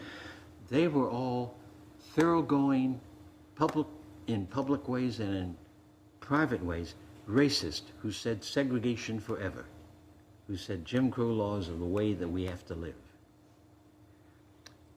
Jerry Falwell preached this on his old-fashioned Revival Hour broadcast on Sunday night. That was a national broadcast. Our movement out of the 50s, 55, 59, 60, made them change their story, made them stop preaching and teaching racism. We did it not by talking to them, but through the sit-in campaign, the bus campaign. Bus campaigns around the Southeast, including Lynchburg, Virginia, in which the signs came down. So that stopped them. Now, one of my friends who was a gay man from way, way back, and the theologian and evangelical, Mel White, started in that same period to tell these people that they had to stop preaching racism. They started preaching then against gay and lesbian people. Now you can see that in their broadcasts, in their sermons, in their books. So they were people who did not have the self-esteem that came up out of their very souls, out of their beings, out of their bones. They had the self-esteem that said, I'm superior than you are. I'm a man, and therefore, woman, you're submissive.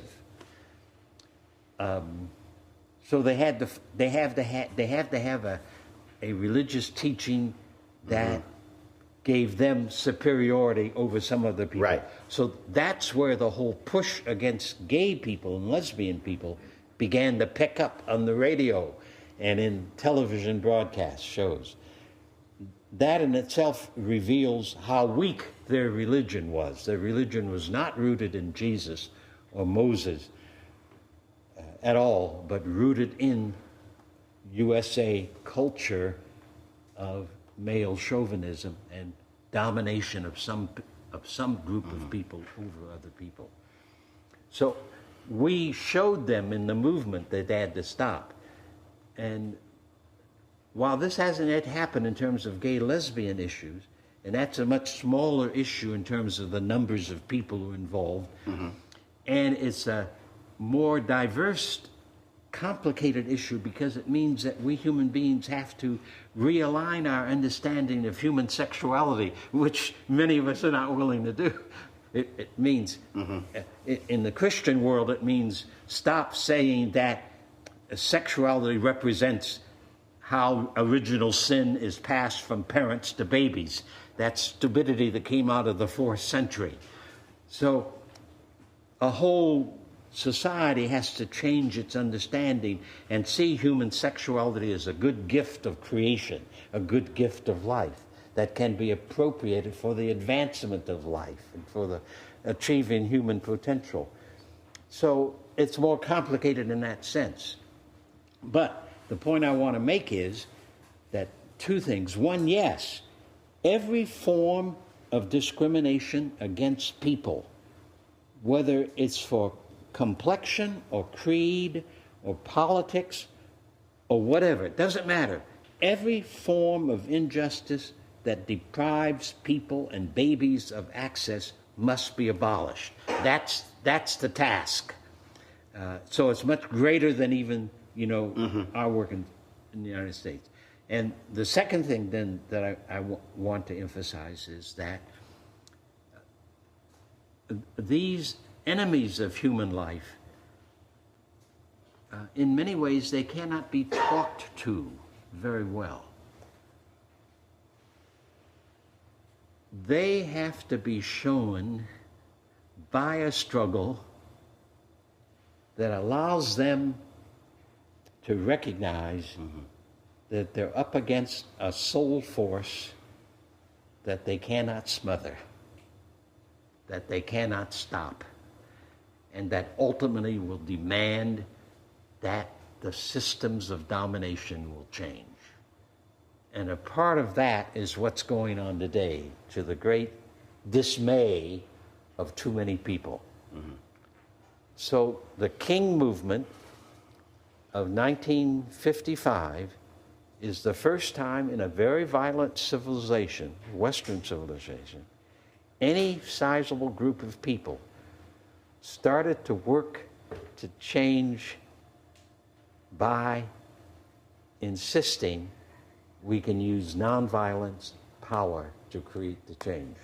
Gandhi said that nonviolent power, the power of life, is the greatest and most creative force, power of the universe. And that if we human beings turn away from conventional wisdom towards using the gift of life, which is ours at birth, we would be surprised what the future of the human race will look like. Last task. You come upon a young person. You come upon somebody who's in their 30s or 40s or 50s or 60s or 70s, and they say, Reverend Lawson, I listened to all that stuff you laid out. I appreciate all of that. I just do not believe that voting will make any difference whatsoever. They ignored that sign that's at the Civil Rights Museum, formerly the Lorraine Motel, where that black girl said, all I want for my 18th birthday is a voter registration card. They say that stuff doesn't matter. You got 30 seconds. That's all you have. You might be getting on the plane, getting in the car. You might be trying to get into your house. All you got is 30 seconds to tell them why they must vote. What do you say?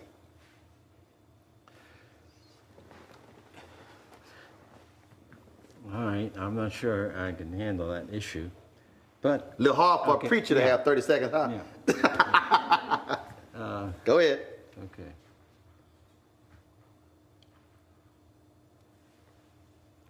You cannot fulfill your life if you're not willing to engage in the tactics and strategies that makes your own life grow and helps you to build the community in which you want to live. Voting is a singular method for a people locally and regionally to govern themselves. 28 seconds. Okay. Reverend Lawson, I appreciate it. Okay. Thanks a bunch.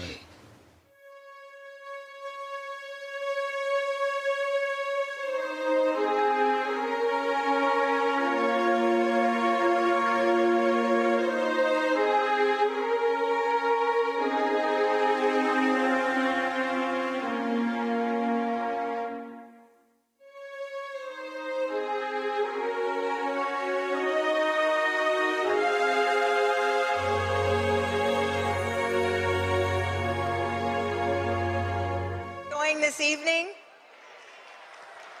Are you taking life notes? This is Oprah calls it the master class. This is something past that. So now we move to the part of our program where we talk about how you make a plan. And when plan A doesn't work, what about plan B, C? And when you find yourself at plan Z, do you keep on going? The architect of the nonviolent resistance, the man who wrote the blueprint for the plan, and the giant who executed it beautifully. Our next panel, we often hear people don't need an introduction. Well, this is gospel. Neither of these civil rights icons needs me to say anything more than their name. Can I please get you on your feet to welcome to the stage the great Congressman, John Lewis.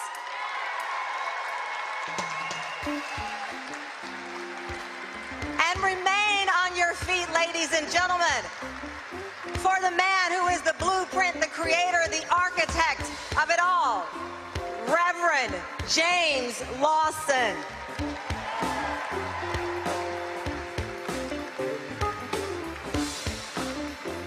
Please stay on your feet and give these men the honor they so gratefully have earned from all of us here.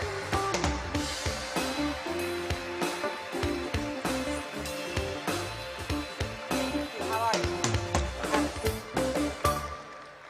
We're going to get right to it because there is no time to waste. If you've watched the news, if you've read a paper, you know the time is now. Congressman, let's talk about where we are. Millions of people around this country marched in defiance against what they see are gun laws that are not serving the people. Where are we today as it relates to the ability to sustain a movement, to keep it going 50 years after Dr. King's assassination? Well, thank you very much. I'm honored to be here tonight, to be with you, to be with my teacher, my friend, my brother, Jim Lawson. My philosophy is very simple. When you see something that is not right, not fair, not just. You have a moral obligation to say something, to do something. You cannot afford to be quiet.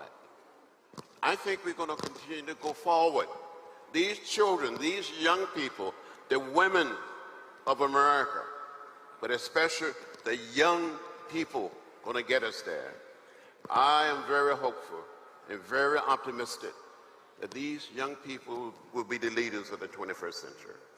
Reverend Lawson, seeing what we've witnessed, as Congressman Lewis said, these young people, the young women on this stage today that are carrying the lessons that you taught Dr. King, that you taught Congressman Lewis, how does it make you feel to see those very tools that you came back with implemented?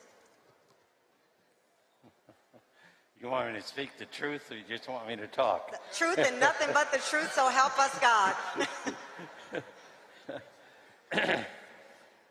Well, number one, I'm going to say, my observation is that most activism in the United States today is the activism of the USA and is largely cultural activism. What do you mean by that? I mean by that the lessons from the Rosa Parks King movement, which is a separate entity from what's called the Civil Rights Movement, was a different kind of movement. It was a movement that recognized, in the first instance, that each one of us had power in the very gift of life, and that we had to use the gift of life, that's a precious gift from creation. We have to use that gift of life and exploit it on the noble sides of humanity, to learn to be as alive as we could become, to discover that with the gift of life is the gift of love, and that love is the energy of the universe and is the creative force of the universe, and that if we want to have a struggle, then movement must come out of that first. It cannot come out of a culture of violence. It cannot come out of a culture that has for too long pretended to be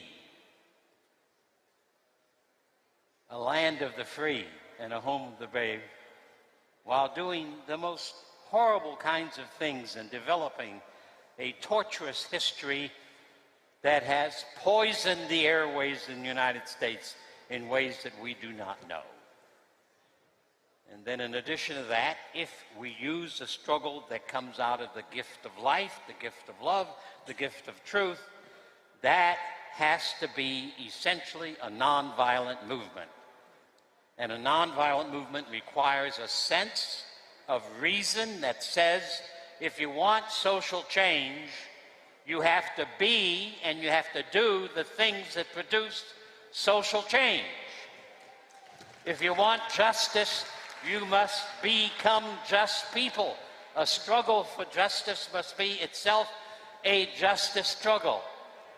If you want freedom and access, then your movement must not reflect the enemies of human life, but must reflect equality and liberty and the dignity of all life. Yes. And So Congressman there's no alternative to that. You cannot overcome wrong with doing wrong. You cannot overcome evil with evil. As Gandhi said it very well in the words of Jesus, an eye for an eye, soon everyone is blind. A tooth for a tooth, soon everyone is blind. You can't get a new society by planting the seeds of the old society. If you want a new society, you have to plant the seeds that produces a new society. Jesus of Nazareth, and I say that name without all the dogma wrapped around him, insisted that you cannot get grapes from a briar bush. Yes. Well, You have to get grapes from a grapevine. so how do we today get that love, the resistance, the humanity back into the movement? I think if you'd ask anyone here, are they a just person, they would say yes. One of the problems of our society is the fact that we are romantic science of society. We think every generation is going to change us, but we mold every generation with straight up and down USA culture. So how do you get a new world from a new generation using the tactics of the society in which they live? What is the answer, Congressman? What is the answer, Reverend Lawson? The high school movement has a good beginning. That is, they know that enough is enough, and they want to see, they want to have the capacity of a society where they can operate learning across their years, especially as young people, in safety, without the violence, without the guns. Congressman. So that's a good goal. Yes. I like the goal. Well, Jim Lawson has been my teacher. Yes. He's been my leader.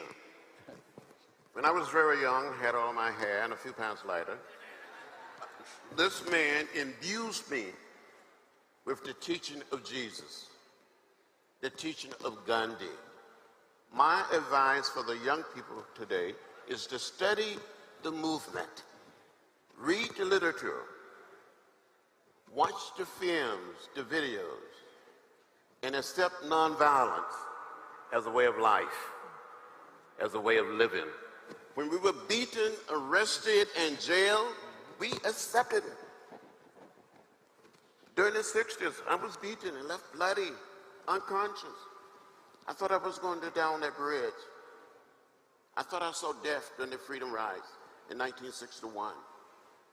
When black people and white people can be seated together on a Greyhound bus or a Trailway bus, leaving Washington, D.C., to travel through Virginia, North Carolina, South Carolina, Georgia, Alabama, Mississippi. We were on our way to New Orleans. And Jim Lawson and others of us were arrested. We went to jail. More than 400 people, black and white, went to jail in Mississippi. But we didn't strike back. We didn't give up. We didn't give in. We kept the faith. And our action led to the desegregation of public transportation all across the American South. So when people say nothing has changed, I feel like saying, come and walk in my shoes. I will show you. Yes.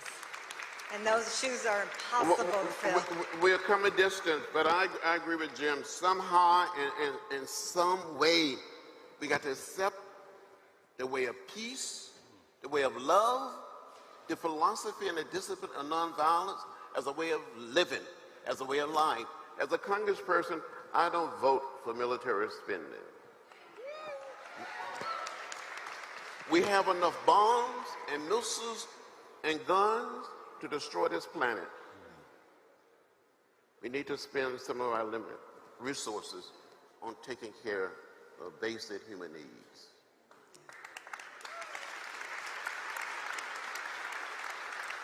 When you hear from the young people who are on this stage, when you hear them, and I watch them come up to both of you asking to sit down and just provide them some advice, the blueprint hasn't changed. What worked 50 years ago can work today, but they feel under siege.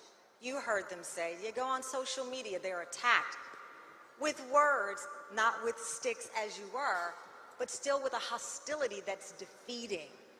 How do they keep going? And how do they keep from feeling ignored when the cameras show up for predominantly white protests and their voices are deemed riots when they protest? I've had an opportunity to meet with many of these young people, to march with them. When the student march took place in D.C. around our nation, in the city of Atlanta, they asked me to march with them. And the young man, a young student that introduced me, he said, our next speaker was the youngest speaker on August 28, 1963. That's the March on Washington. And today, he's the oldest speaker. We have to identify with the hopes, the dreams, and aspirations of these young people and let them lead. They will get us there. Reverend Lawson, when they say, yes, they will, pass the torch to the next generation, what does that mean to you? I didn't hear the first part of your... When you hear people say it's time to pass the torch to the next generation, what does that mean to you? How is that done? Is that spending more time? How is that done? Yes, sir.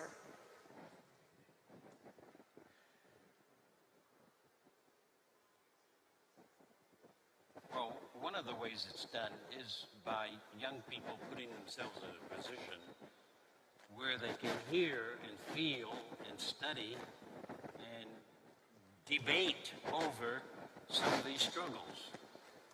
I have had the experience in the last 15 years of teaching undocumented students at University of California, Los Angeles, any number of whom, because of the sit-in campaigns of students, the Freedom Ride, and other such struggles, began to study and wrestle with them.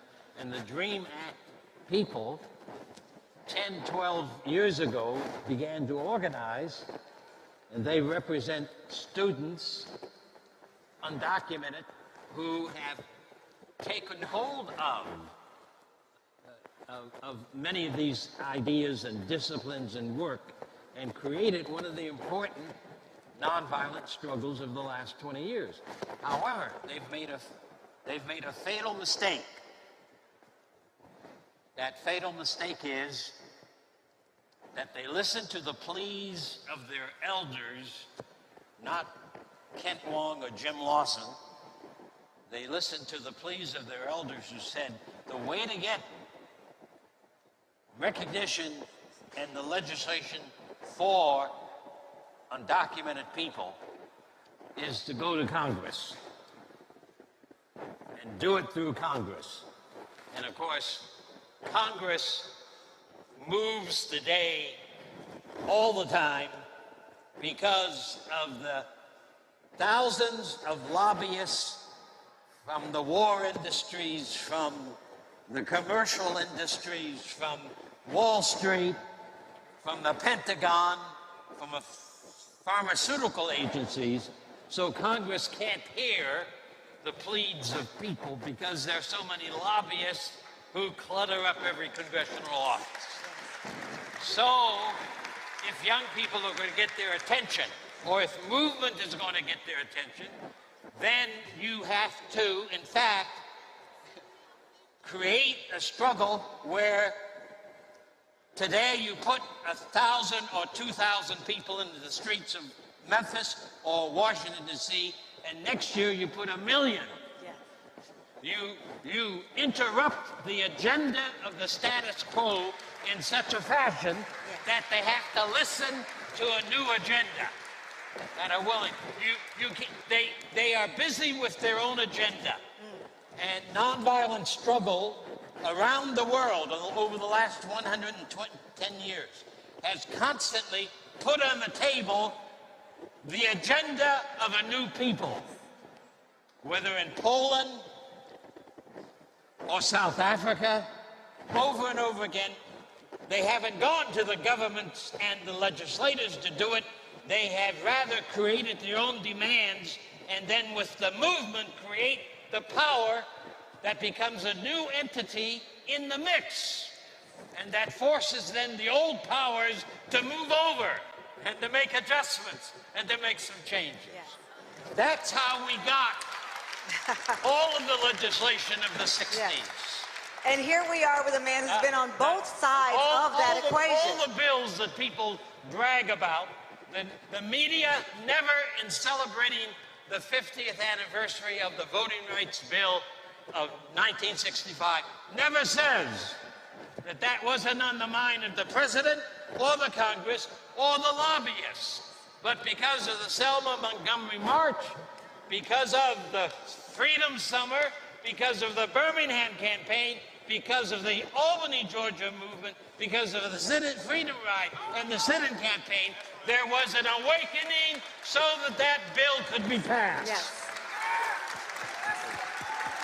And Congressman Lewis, you've been on both sides now. You've been the young person. That isn't rocket science, but it is social science that Gandhi said is the only way to bring about social change of any kind of power or effectiveness.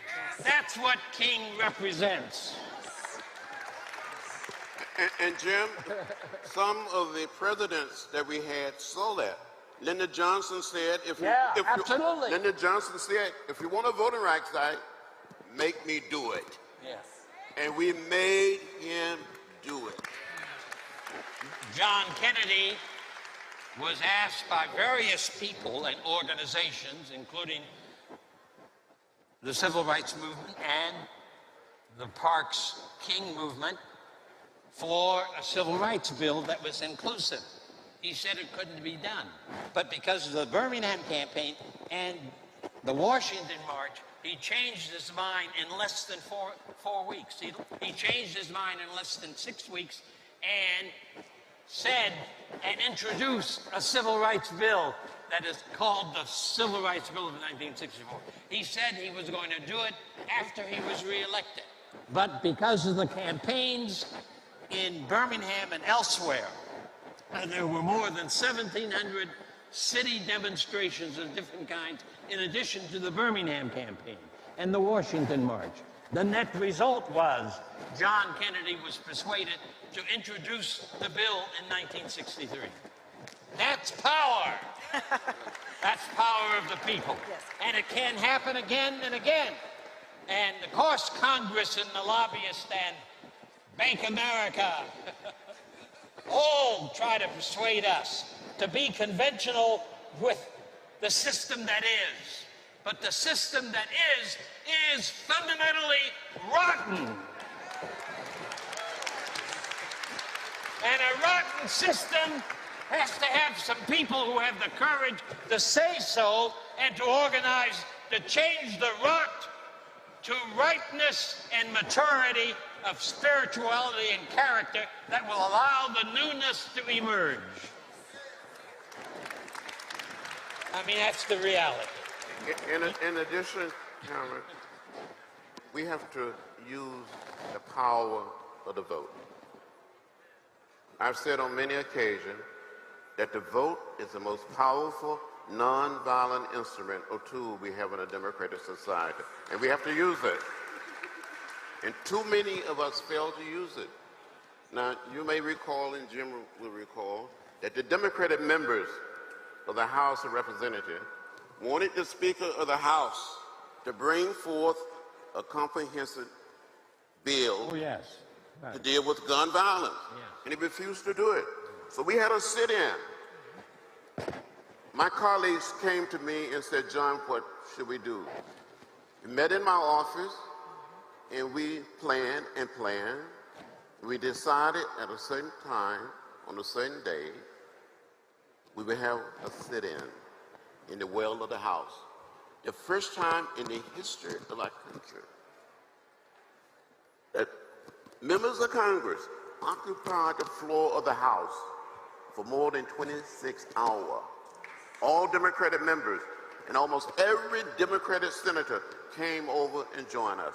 And we may do it again. We may do it. Not just when it comes to gun violence, but we have more than 800,000 dreamers. These young people came here as little children, and we are not kind to them. We need to set them on a path to citizenship. And we may have to turn the Congress upside down and America upside down, as Dr. King said, to set it right side up until we get action. You've been on both sides. Yeah. You've been the young person ready to turn Congress upside down, and now you're a member of Congress. Well, since I've been in Congress, I've been arrested 5 times. And I'm probably going to get arrested again for something. and it's okay. Yes. And you go and you try to do everything in an orderly, peaceful, nonviolent fashion, but you have an obligation to disturb the order of things. Do you see the frustration in the young people who are trying to figure it out, who know right from wrong, who know the injustices, whether it's the disproportionate number of black men who are incarcerated, the economic disparities, the game feeling like it is still heavily weighed against you, but not knowing, maybe it's through us not spreading the history in a way that connects, I don't know, that they can sustain the movement through the very plan that was put in place when you were a boy, getting advice from Reverend Lawson? Well, when I was much younger, Jim was working with an organization called the Fellowship Reconciliation, and he had a little comic book. The what? You had a comic book. Yeah. That's yes. Martin Luther King. Montgomery bus boycott. Yes. And the Montgomery story. That's right. And we read that little book. That's right. We digested. That's right. It taught us everything. Diane Nash would tell you, it prepared us, and we were ready. We were ready. We had been imbued. We were ready to march into hell's fire. And that was one of the few pieces of material that we had relevant to the times in which we live, a comic book story of the Montgomery bus boycott. And I used it all over the South. I passed it out in my travels to my work in 58, 59, 60. And it told the story very effectively. And it told the story as an example of what nonviolent struggle can do. I want John and Tamarin to just inject something. That is to say that at this moment, we, the people of the United States, are headed towards re-electing Donald Trump because in 2020, the reason is that we are playing his game. And you know, that's where I think sports is such a great model for struggle, because no basketball team in the recent March Madness went onto the floor planning to play the opponent's game. The teams that came out on top and won the most victories during that whole month of March were the teams that went in on the floor geared to make the opponent play their game. You have to have respect for our opponents. And one of the ways you respect your opponent is that you know that the opponent plays his game better than you can play his game. And if you want to lose, you always play the opponent's game.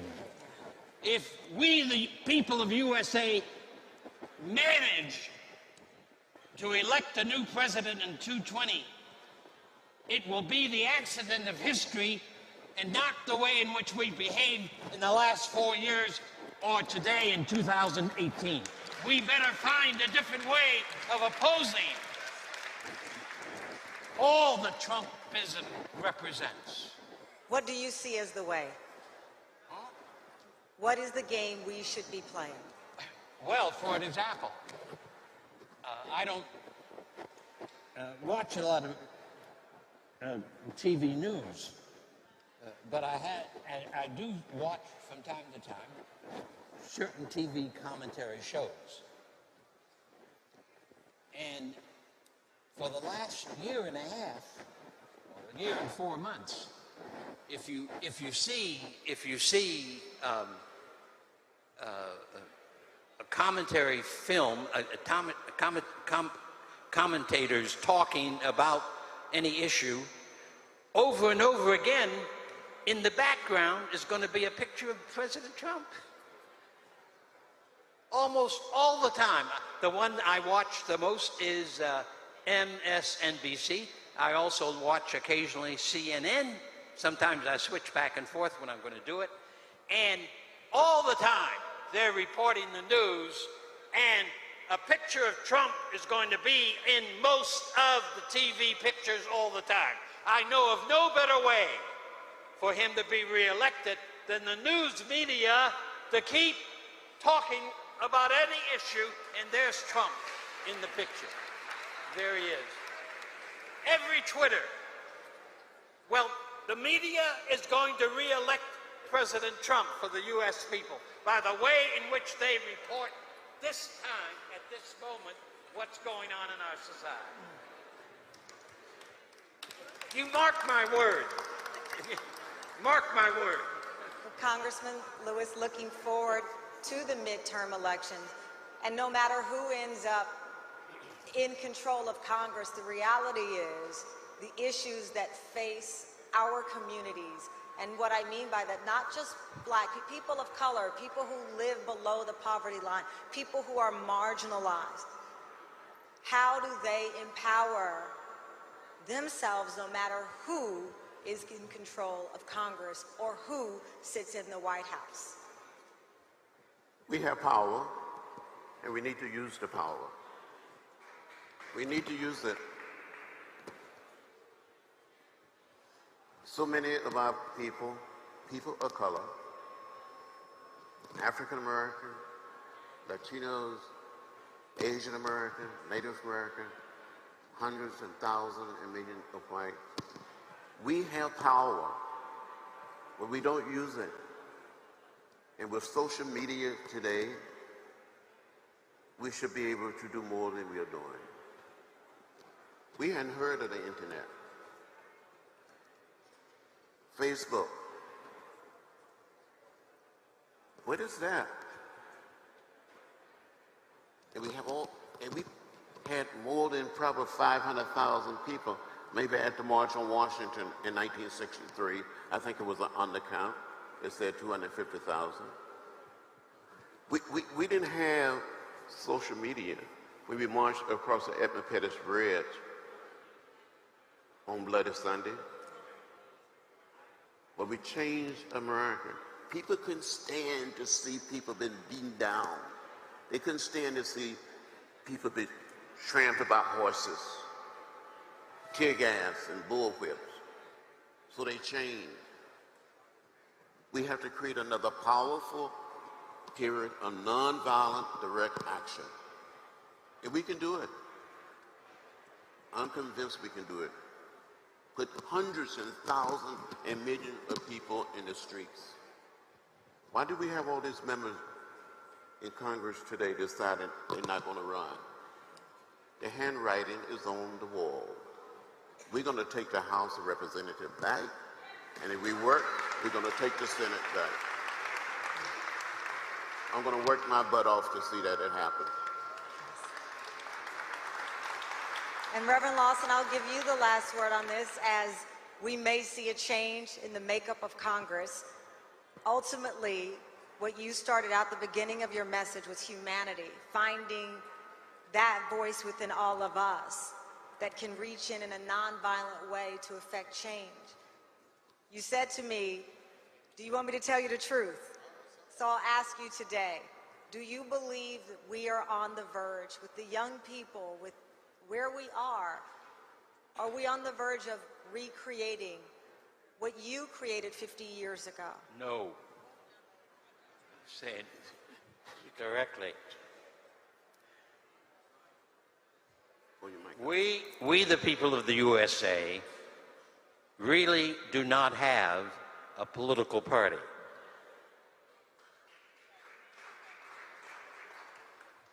We may have bits and pieces here and there and yonder. I consider John one of my congresspeople and a number of others. We have bits and pieces, but we do not have a political party.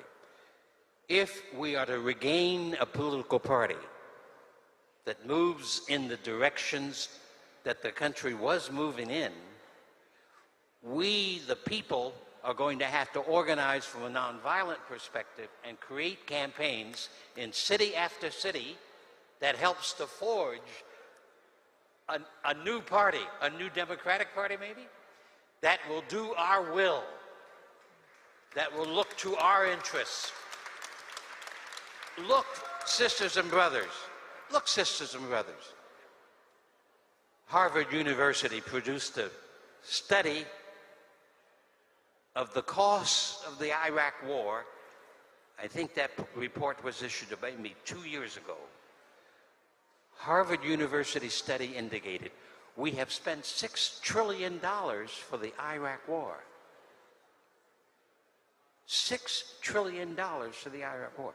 Now, if we the people want Head Start and quality education for every boy, every girl, everywhere across our country, we're going to have to be in the streets to see to it that no more $6 trillion are going to be spent for war, but they're going to be spent on quality education, quality housing, on non-discriminatory economics, on the equality of economics across the board.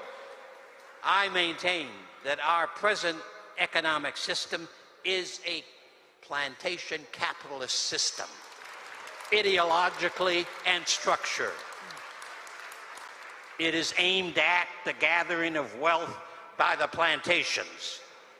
It is aimed at saying that working people, working families do not need to have sustainable incomes and steady and stable work. It says that they are more like slaves and do not deserve to have living wages. That's plantation capitalism. The fact that we have 160 million people at the bottom half of our population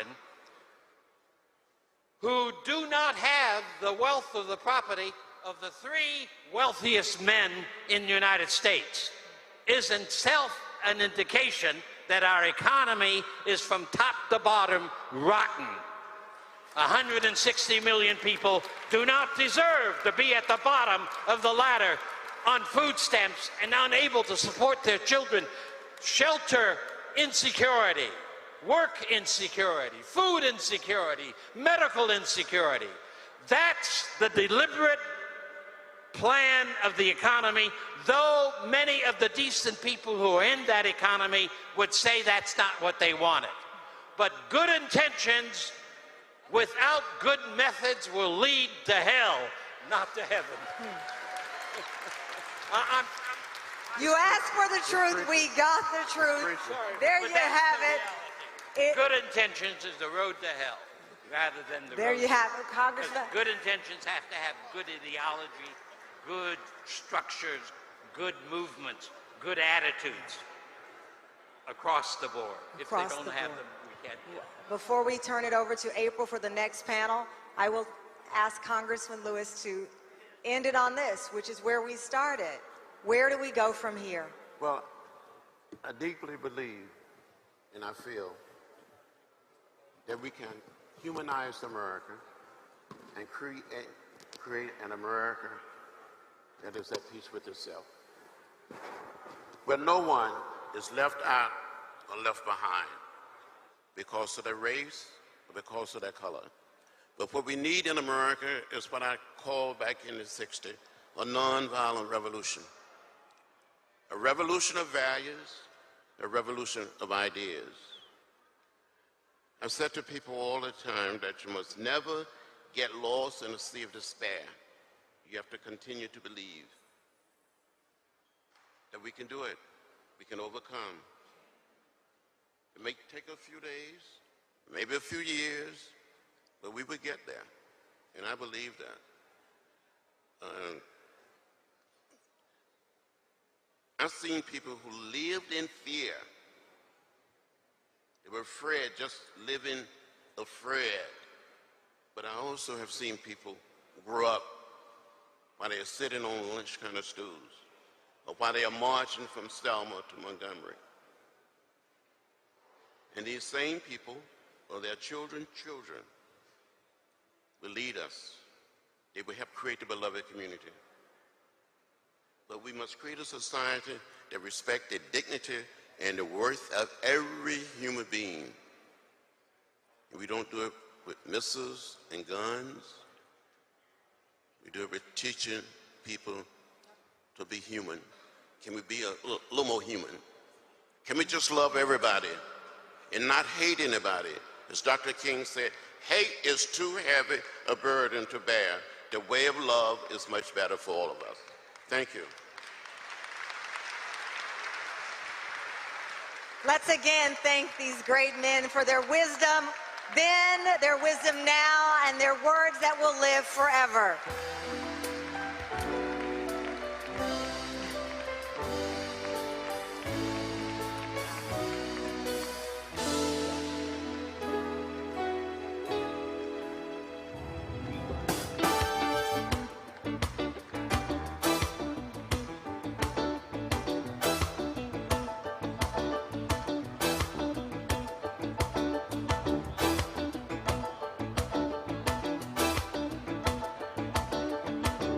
You want to check out Roland Martin Unfiltered?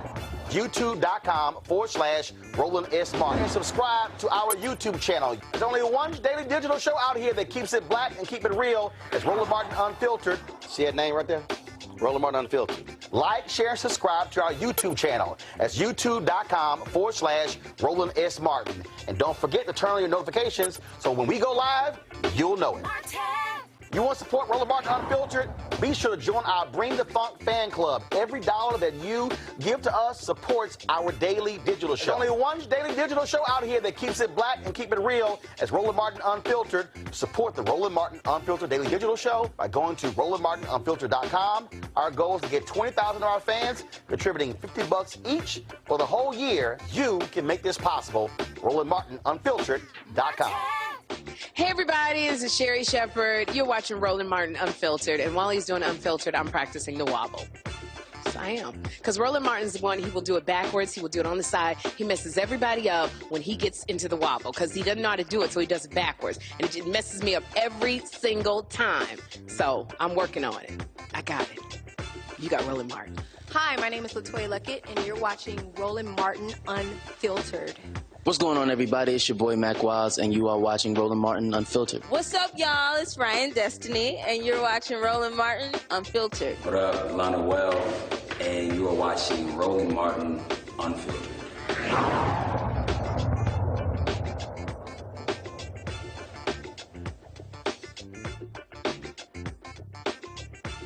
Hey fam, want to check out Roland Martin Unfiltered? The blackest show on all of digital, cable, and broadcast. Check out our audio podcast. There's only one daily digital show out here that keeps it black and keep it real. It's Roland Martin Unfiltered. Press play. Martin.